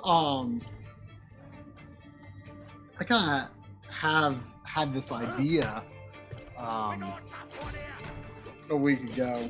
You know, I'm planning to do a pretty extensive. I think I've talked about before. Sort of revamp of how my setup works and like where in my house like certain things are. And I'm kind of going to move like basically almost everything work related upstairs, and that will include all of my analog consoles. And down in the living room, I'm only going to keep stuff that can be hooked up HDMI. I'll of course like still have like I'll keep my old computer down here so I can still like capture that stuff and stream from here from this room. But the analog stuff I'm going to move upstairs. You know that in the background on GameSack, there's this like, I think it's on the right side of the screen. There's like this sort of this tower. It's like I think a 4 or 5 tier shelf tower that's got like gray poles and it's got like a gray back. Yeah. It's got a black top, black bottom, and then glass shelves in the middle. Yeah. Well, I can tell you where he got that. He got it at Walmart. Because I got the same one. I bought that when I started my job in 2006. Jeez, there's a lot of levels. Are those really all levels? Surely not. Those must just be like towns or something. I haven't had it. I mean, the game is only 3 to 4 hours. I mean, there's no way there's that many levels. That looks just like it's world building to me. I don't know though. But anyway, I've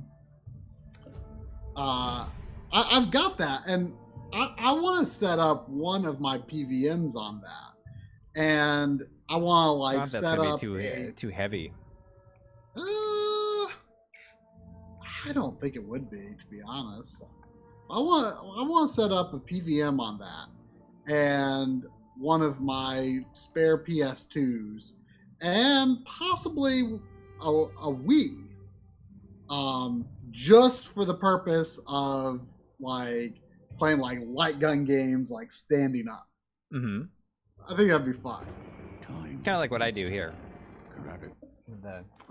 Yeah, but like it would be definitely a bit higher up. It'd be more like Yeah. eye level. I mean, it's exciting to think of it like that, but you wanna know how often I do that? Not very. Almost never. Almost never. I mean, it's probably been a couple of years since I've done It it. would be pretty cool if it wasn't like, taking up, Hello, boys. space So I you're needed. recruiting? Let's see what you're made of. I saw a tech assistant ask what day our panel for One Iron RetroCon is. It's on Sunday at 11, and I think the panel I'm doing with Jeremy and Frank is on Sunday at 2. Oh, okay. So we don't have any panels on Saturday, is that right? That means we just get to hang out. Cool. Well, we will be around. I'm not sure what time we'll have to leave on Sunday because our flights are on Sunday. Yeah. I forget which of us has the earlier flight. Yeah, we'll have to look at that. I can check that right now. The northern tribes would not kneel so easily. It's easy for But their me broken to southern brethren search still push forth as if my, the whips of their Roman masters email lashed upon their history backs. for the email with our flight information on it because your name is misspelled in there. Oh yeah. So I just But it's searched actually for not on my itinerary. Oh, on your flight information, yeah, but just in the email it was spelled Corey. I'm like, oh well. I'm like, I was searching my email for like flight information. I like it wasn't bringing up the right thing. And I remembered your name was misspelled, and I searched for that. And I'm like, your flight. Ooh, Ooh, I don't even know if I'll be able. Your panel with Frank and all, is it 2? I think so. I mean, my flight is at 5:05 on Sunday, so I don't know if I might. 6. Yours I is think? yours is at 7:29, so you're fine. But I don't know if I might have to like. I should probably leave around like 2:30.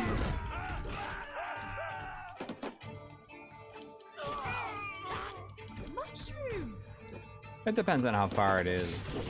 Yeah, I mean, when I did a Google Maps, it a bit ago, it was indicating it was about a 30-minute ride from LaGuardia to the Aviation Museum. So, and hopefully on a Sunday it wouldn't be. I mean, I don't know if New York traffic is ever not bad, but hopefully on Sunday it would be a little less bad. It's cool that we get to just kind of hang out on Saturday, though, like the first day. Yeah. But yeah, unfortunately, it's looking like I'll have to. Of course, I think the convention only goes to like 5 on Sunday anyway. Right. Yeah. Back to your masters. So if people can go both days, they should. Yes. Definitely, because Saturday will be a more full day.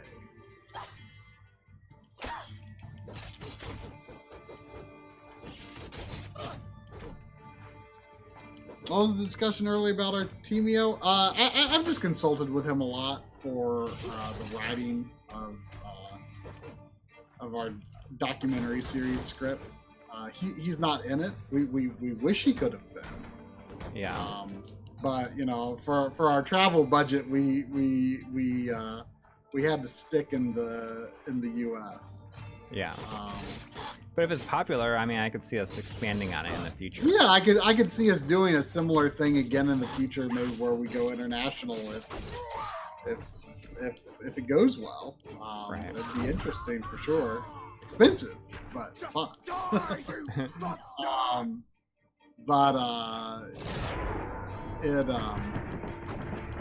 I just consulted with him a lot to make sure that like I'm wording things right, and especially with the part that I most recently finished writing, which was very challenging with lots of like preservation talk and stuff. Like you know, even consulted with you had Smoke Monster. check Yeah, that. yeah. Was it? I don't know if he's still in the chat or not.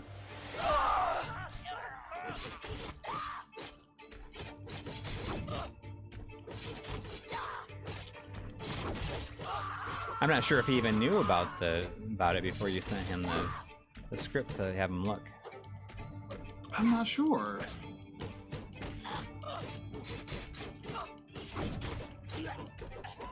Is this going to be more like a Bedrooms to Billions type documentary? I don't know what Bedrooms to Billions is. I mean, if it sounds like that, no, it's I mean, I don't know what it is either, but I assume that it's like a documentary. But people are not making billions of dollars off of the types of stuff. We talked to a whole bunch of people involved in sort of the retro tech scene, and kind of just broadly talk about topics related to that, from playing on original hardware to the great stones simulation stood for and thousands of years in FPGAs tribute to the stars themselves. preservation Now the Romans subjects, corrupted this and sacred also place kind of with just their like cruel techniques. the community and open source contribution, and just all kinds of stuff kind of related to keeping this stuff alive. And, yeah, I mean, it's pretty cool. I think people are going to like it. It's kind of a blend of our tech episodes with our documentary type stuff.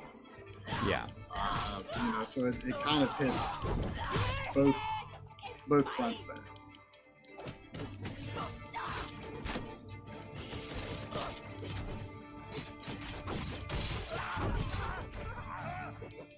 Was this other character much different? I mean, she's definitely faster. She's a little bit more fun to play for sure. I just think there's just not a whole lot to it. I mean, well, I mean that the same could be said of most brawlers. oh, I agree. I think the thing is that it almost like throws too many enemies at you at one time. Mm. So it's just like there can definitely be something to be said for the imposed restraint by older consoles. They can only throw so much at you at once. yeah, it's like there's just each encounter a little more deliberate, I guess. yes, exactly. And here it's just like, oh, we'll throw this many enemies at them, and then they can hopefully survive through this part.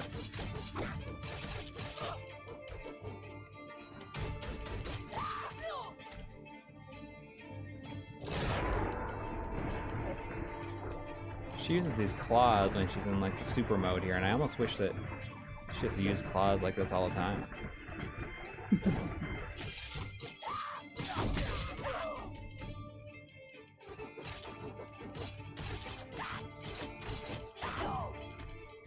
But yeah, I think that it'll be a pretty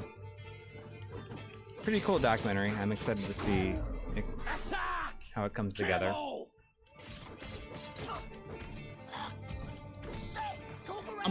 I'm going to try to put together something. Yeah, for our panel. To take yeah. for Long Island Expo.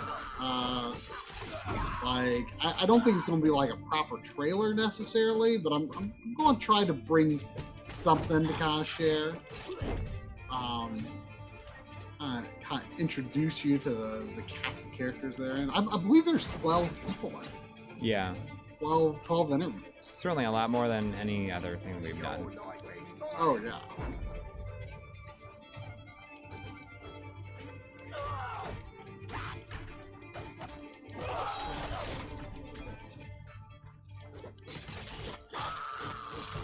seems to have like a bit more of a combo. Like she's kind of doing like an air combo at one point.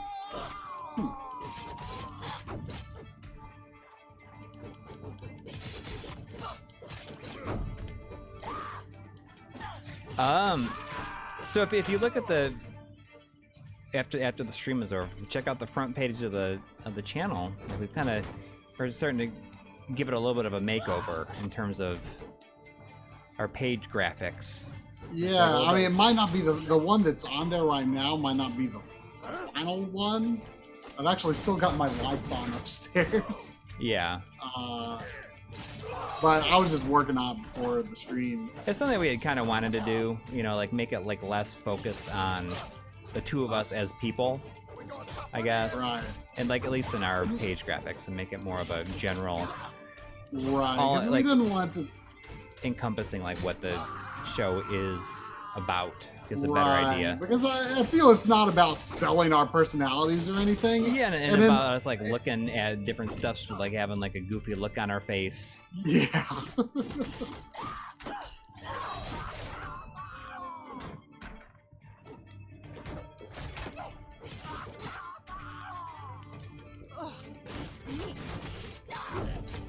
But I mean, you probably see that kind of stuff appear on like all of our other outlets.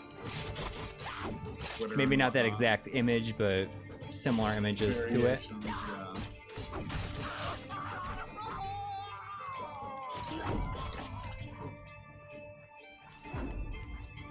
A little bit of a... We've been meaning to do it for a while, I guess. Yeah.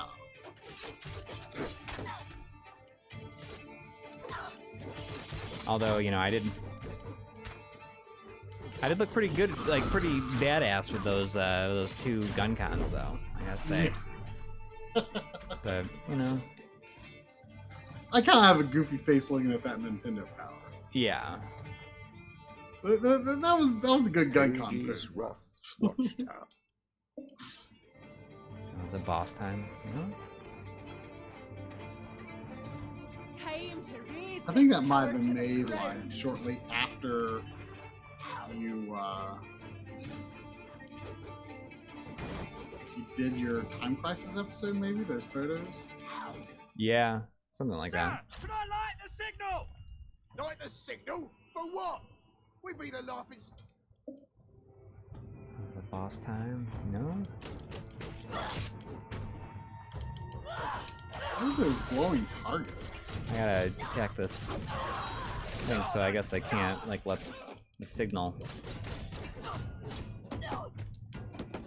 Come on, I can't even get out of this.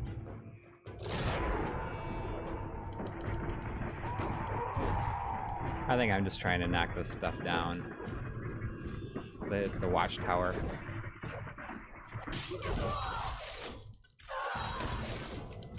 I beat Valkyria Chronicles 4 yesterday. Really? Oh. Is it as good or is it better than the first one? I'd say so. Like at first, it took a little while to win me over. Like, I mean, it was good, but it was definitely like more of the same. Then like, kind of just before the halfway mark, it like takes a pretty drastic turn, and it definitely kind of creates its own distinct sort of vibe from there.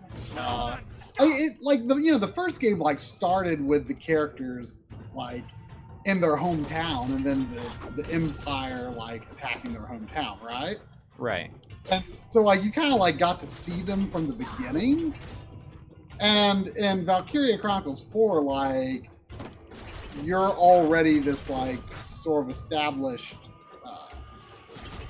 squad, and like you've already they've been away from their hometown for a long time. Oh. Do any characters from the first game show up? No, but there's like a reference to the end of the first game. Right. They like mentioned that like Groundhog low, and the tower Prince so and so Mercury's like has clear. failed on the Gallian front. Yeah. You know, so they referenced there were like a few, there were like two like really quick. It was implied that one character had like a connection with Selvaria. Okay. Who was the main Yeah. General Valkyria, but like she just appeared like in like it was like more like a vision, like very briefly. But otherwise, no characters from the first game. I don't know about the second and third games, but like just before halfway, like it kind of it turns to winter. Right. Like the whole rest of the game is in winter, which is it's a little something different. Yeah, it made it very different, and it was actually kind of cool because like the way that they press forward through the winter, because the winter sets in like sooner than they expected. Yeah. And it turned out that the Federation like had a plan for like how to finish the operation in the winter, and it's kind of like this big moment when you find out what they're planning to do, and it's like oh that's interesting. I should. And so like the I was gonna say I should get it. There's been times where I've come close to getting it, but I feel like it hasn't gone down in price very much. There's times last Christmas when it went down where it was on sale for cheap, but it hasn't gone down. I've heard it sold really, really badly. Yeah, I mean the series is probably dead.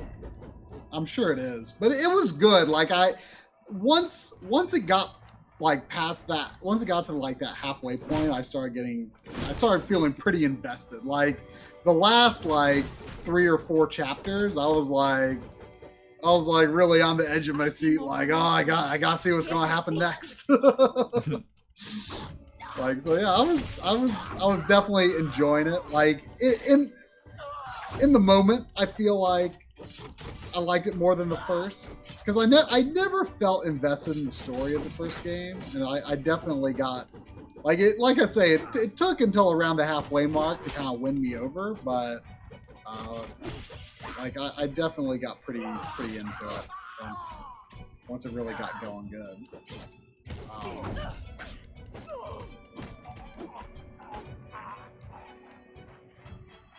Yeah, I mean, I played the Switch version because mostly because when I tried the demos, like I didn't like it. It's very much, it looks almost exactly the same as the original game in terms of like graphics quality. Which I mean, obviously it's got a cool style, but it's not a high fidelity game by any means, because it looks like an early PS3 or early mid PS3 game.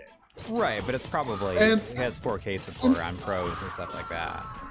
The demo didn't. The demo was not particularly high image quality. Huh. I don't know about the final game, but I was like, man, this is kind of jaggy looking, and so like I downloaded the Switch demo, and yeah, it was even lower resolution docked. But I thought it looked great handheld. Like I'm no Digital Foundry pixel counter, but it looks native. It looks native 720p with no anti-aliasing to me. So it fits the native screen resolution handheld mode better. Right. So I was just like, the Switch handheld mode is the best look for this game between the demos I tried. So I thought, what the heck, I'm going to get the Switch. And so that's, I played a majority of the game handheld mode. And there was some slowdown in some of the larger battles for sure, but it's actual slowdown. It's not like dropping frames. Right. I'll probably get it on PS4 just because I have the other one. Yeah. It feels like a PlayStation series to me. I guess so, but also at the same time, like, you know, even though I didn't play 2 and 3, like it became a handheld series, so like I was kind of like, you know, that kind of works for me. It feels like a. Well, I think the reason it it became a handheld series, but that was the whole flow of the game was changed due to that, and this was a return to the feel. That's true. I mean, it's very much. I mean, I don't progression. know much about how the PSP games play. I know that They're very mission based, as far as I know. They're.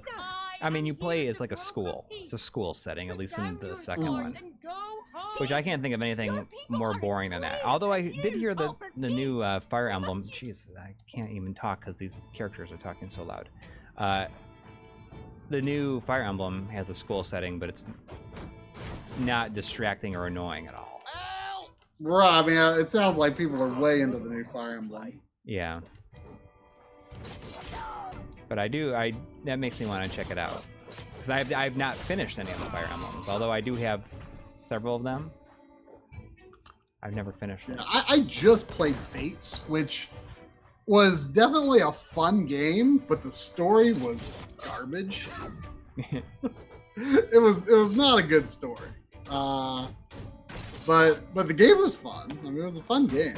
Fates, is that the remake of 2? No, Fates is the one that there was like it was a split one. They right? shipped like 2 different games, Conquest and Birthright, which like is like 2 different sides of the same conflict.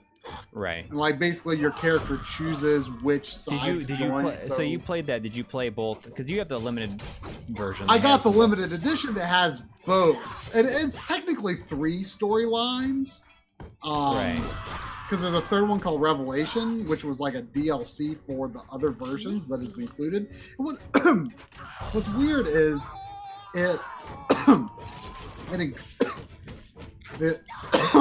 sorry.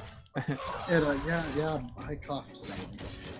It kind of it would let you do the Revelation storyline first if you wanted to, but it says like, oh, it's strongly recommended that you do both Conquest and Birthright before doing Revelation.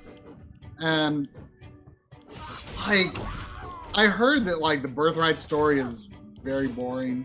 The Conquest was a little more interesting, but I still thought Conquest was not really a very good story. Oh, so you did them all. No. I only did Conquest. Oh. I only did Conquest. I mean, it's like a 45-hour game just doing one of them. Dang. That's so stupid that you can only get them both in one. It's a full Fire Emblem game, because remember, they sold them separately. Yeah, I think it's so dumb. So, I, Go home. I do not want to. So anyway, so I only played Conquest, and then like, I was like, the story was like such a not only was the story not amazing, but it was such like non-resolution as well. Like it was just kind of like, oh gee, that was kind of a weird thing that happened. I guess we'll never really know the truth of it. And like, so then like I was like, you know what? Like I don't know if I will ever actually play the other storylines, and so I looked up what Revelation is. Mm-hmm. And that's like the only one that like actually like explains what the root of all these problems are. Like I kind of wish the game didn't like imply that you, because I think that's a full complete 40-hour thing in its own right. Like I think it's got the same number of chapters and everything. So if you bought the other, you have to buy that, don't you? It's not DLC. It's on the cartridge. Right. That is so stupid. That the only way to have the complete story like so physically is to have the limited edition. It sold out like immediately. Yeah, and which I mean, I was I was ready for it, so I got it. But it and that's like the only one that like based on what I read that like seems to give any insight whatsoever into the story. Like the story is very surface level of this conflict, and doesn't. I didn't care for how the story. But no, anyway, Echoes, Fire Emblem Echoes, Shadows of Valentia or something like that. That's the remake of 2, which I haven't played, and I'm kind of like undecided whether I want to go ahead and play that before I play the Switch game, or if I'll just skip ahead to the Switch game, because I'm definitely more excited to play the Switch game, but at the same time, like, it's kind of like I also kind of want to be done with 3DS, so get it out of the way. We got 5. I'm guessing that's Australian dollars from Peter M. Thank you. Because hi Triforce, is me again. $5 donation to Scream Wilson. I've actually never seen Castaway, so I can't claim to know how to accurately mimic the call. I saw Toy Story 4 this week.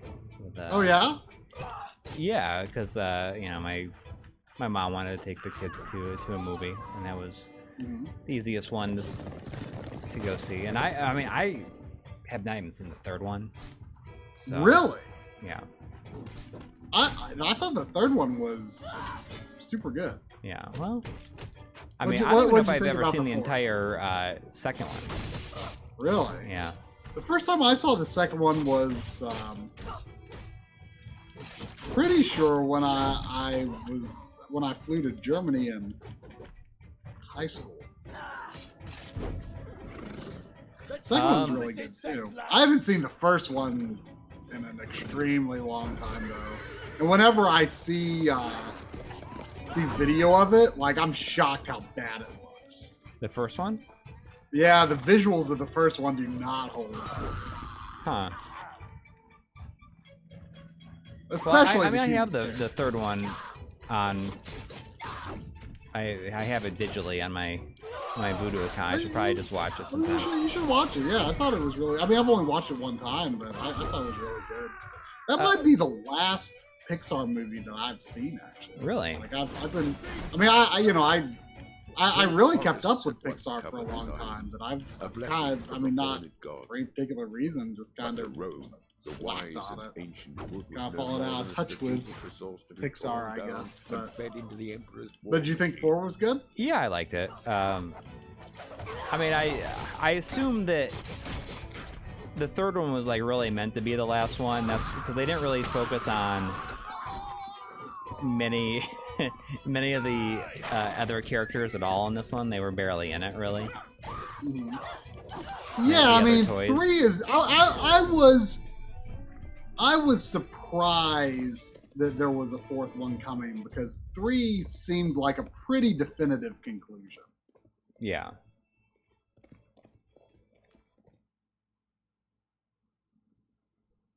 Now, Lobud says that your trip to Germany in high school sounds like a good video log topic. Yeah, I don't really know if there's much to say. It's become so long save ago. It for the video log.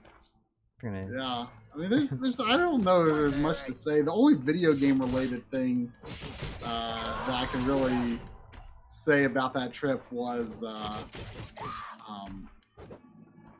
when the James Bond movie The World Is Not Enough came out. Like, me and my friends in German class kept calling it Die Welt ist nicht genug, because that would be like, how we thought you would translate The World Is Not Enough into German. But we thought, like, obviously we're like so bad at German, there's like no way that would actually be like what are they called? And it was actually what they would call it in German. But we always just called it Die Welt ist nicht genug. And when we, I think we went to the movie, me and my friends went to the movie the opening night, and we kept calling it Die Welt ist nicht genug the whole time. And we just thought it was funny. And then we were, I don't know if we were in Germany. I think we were actually in Switzerland at this point. Because we went to Germany, Switzerland, Austria, and Liechtenstein. And I think we were in Switzerland, like the German-speaking part of Switzerland. And we went in a store, and they had video games. And we were looking at the video games, and they had the N64 The World Is Not Enough game. And it said on the box art, it was like the exact same box as the American box, except it said, Die Welt ist nicht genug. And we like freaked out. We're like, holy crap, we were right. It was a good feeling.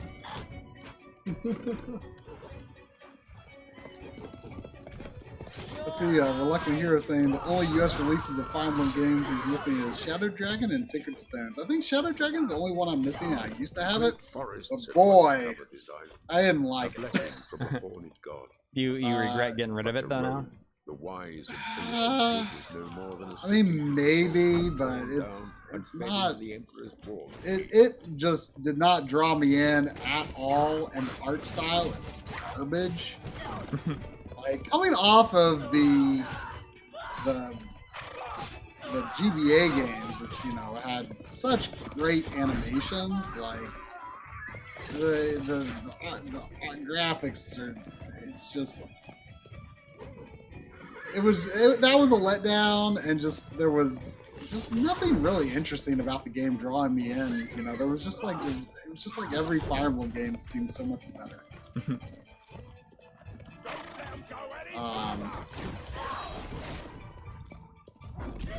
Ooh, I like that axe I got.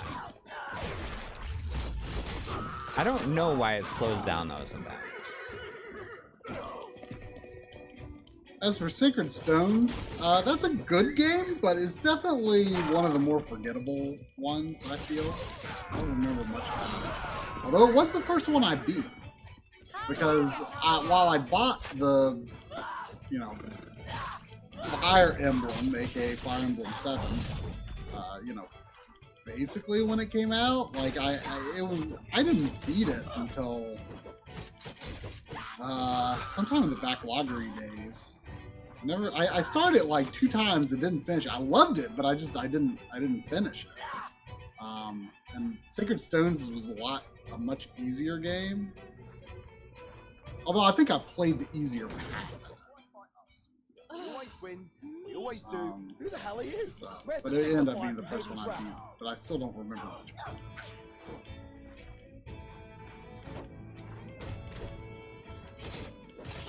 I did. My video log topic this week was 5 games that I have that I'm afraid of. Mm-hmm. Which was something I kind of thought of it like out of the blue. It's games that I want to finish, but I'm very intimidated by them.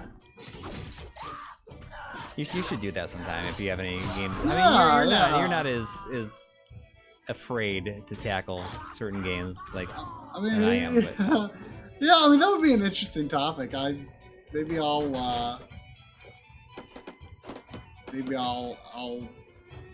look at my backloggery and come up with my list. I kind of explained it. Maybe I'll feel inspired and just shoot it tomorrow. Who knows? You should. There is I mean, if you didn't hear about it last week or in the community tab, after like 3 months, we're putting all of our supporter exclusive videos in a playlist on the front page. It's under I think it's bonus. Is it video logs and bonus material? I think that's the name of the playlist. It has like 60 videos in it right now. So if you are looking to hear us ramble about a bunch of stuff, watch it. Watch some of that stuff. Yeah. I mean, you know how we talk on live streams, so yeah. Expect similar. I've been seeing a lot of love. There's some love in the chat for it. Vandal Hearts is a game that I never really heard much about for a long time, and it just feels like lately people have been giving Vandal Hearts a lot of love.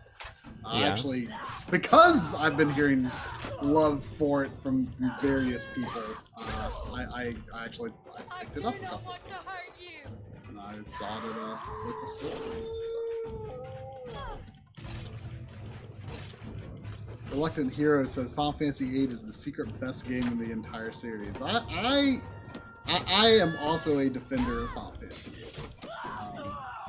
There's a lot of things that I really like about it. I wouldn't call it the best, but it's up there. It is up there, and I think it's got the best sound.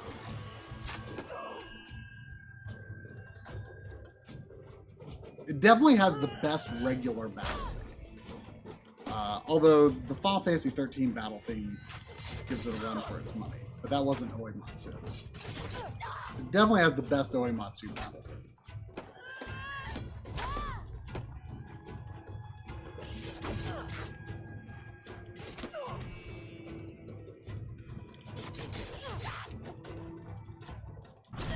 Ugh, come on.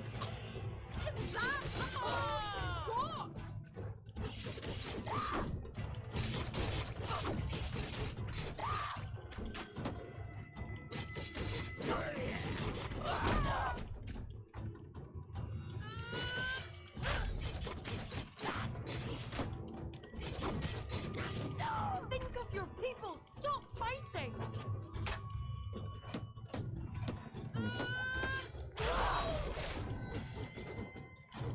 I don't know if I'm gonna be. I can't beat her this time, I'm sure.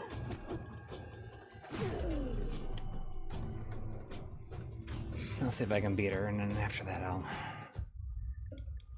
Call it a night. Yeah.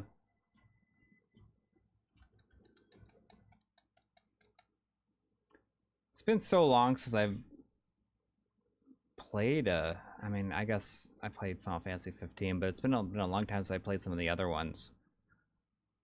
But I have a hard time saying who my favorite boss is in any of them. I mean, Kefka is like such an iconic villain. Yeah. I think.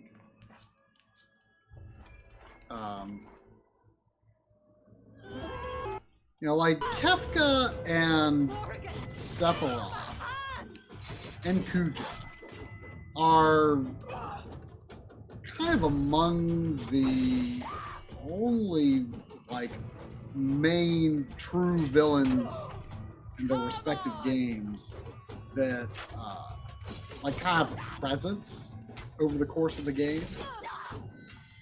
Like, you know, a lot of them, like, I mean, X-Death does, but like Zeromus, Ultimecia, Think of your people. Stop fighting. the whatever the final boss thing at the end of 13 was, like, and of course, certainly all of the NES ones, Famicom ones, like, you know, the villain is someone you meet at the end. Yeah.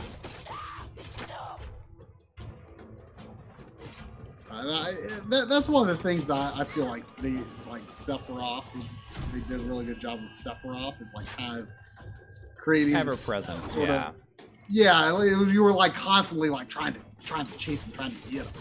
Yeah. You know, that was always kind of a really cool aspect of how Final Fantasy VII plays out.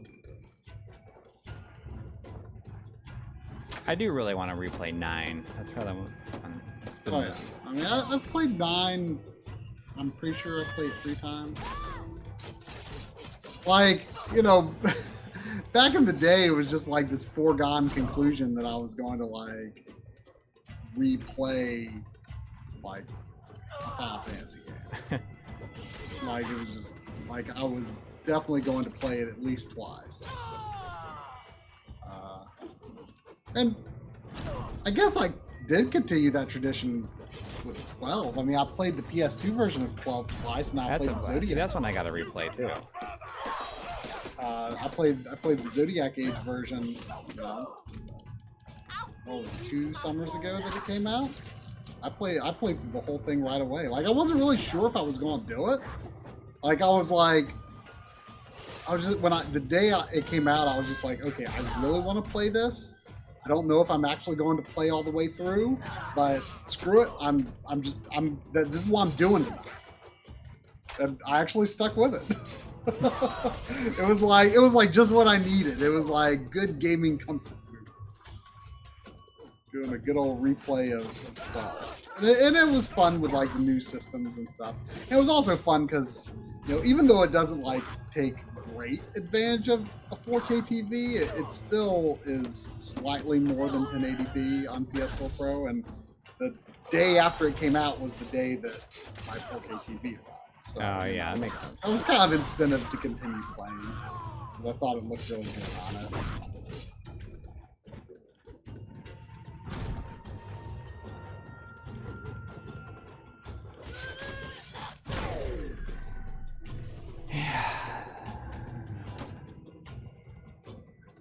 I'm like, Well, is that it? yeah, I think that's gonna do it. Almost. So, yep. Let me pause this. About what you expected overall, I guess. Yeah, overall, I'd say. But I do want to thank Super Rare Games for sending it over for me to play on this stream. And everyone else who hung out and watched me struggle and make it an unknown distance into the game. Were you? Did you try out Ukulele? I saw it was recently launched on your. It wasn't recently launched. There was apparently a patch for it. I was surprised that there was a patch, but you know, I'm not sure if it was like a real patch or not. What does that mean? It means that, you know, like Sonic Mania has everything on the cartridge, and I don't think if you have the cartridge in your system and you check for a patch, it will say that there's no patch. But if you take the game out of the system, and I think if you check for a patch, it'll download a patch. Interesting. Yeah, and I think that's what happened with this too. I did not play Carol Blaster's Overtime mode. I don't know if it was you or someone else who was watching at the time who was like, the game is not over if you don't play it. I haven't played it. It was a pretty good game though. I'd like to. What did I think of the game? I mean, I'd say it's a solid C. And, you know, hard to say. It might be more fun with 2 players. Oh, I'm sure. But I'm always curious. It ain't no golden axe, that's for sure. I'm always curious in games like that if the difficulty, if like the enemies are exactly the same between 1-player and 2-player modes, because there's, you know, this tendency to compensate for, you know, having a second player so the enemies have more health or there's more enemies or something like that. And I think that's a bunch of crap. Like, I think bringing a second player should always be an incentive. Like, it should always make the game easier. Mm-hmm. Like, that's half the point. Yeah. Yeah, and it's just more fun that way. So yeah, like I said, there will be no stream next week, and we hope we see some of you at the Long Island Retro Gaming Convention, and you are sure that our panels our panel is 11 on Sunday? As far as I know, yeah. Okay, and then you are with on another panel with Jeremy and Frank at 3:00. Yeah, 2:00. JF, send us a direct message on Twitter, like what the address for your store is, and we'll see if we can. Yeah, I mean, make it. We probably won't have a lot of flexibility, but Yeah, but I mean, if it's close to where we're gonna be, Yeah, like I mean, after if it's- the con closes for the day, if we like Sure, go out for yeah. dinner, maybe we can go to dinner and go there. Yeah. So yeah, send us a direct message on Twitter and let us know where it is. And there should be an episode next Sunday. Depends on. I mean, I'm gonna try. It shouldn't be a problem, but we will see. We will see what happens. I mean, if it's not on Sunday, then it will be very early in the following week. But I'm gonna try to get it done so it can release on Sunday. I have stuff to do this week, and I feel like I can get it done. It's just like last week just messed up everything. So we'll see how far I get. I think that I'll be able to do it. I'm gonna really give it everything I got, but I have to have it finished by Thursday night. So, which it shouldn't be a problem. It shouldn't be a problem. So, anyways, thanks to everyone who donated and hung out, and we will see you in 2 weeks on here, and perhaps this coming weekend in Long Island. Indeed. All right. Good night, everybody. Later.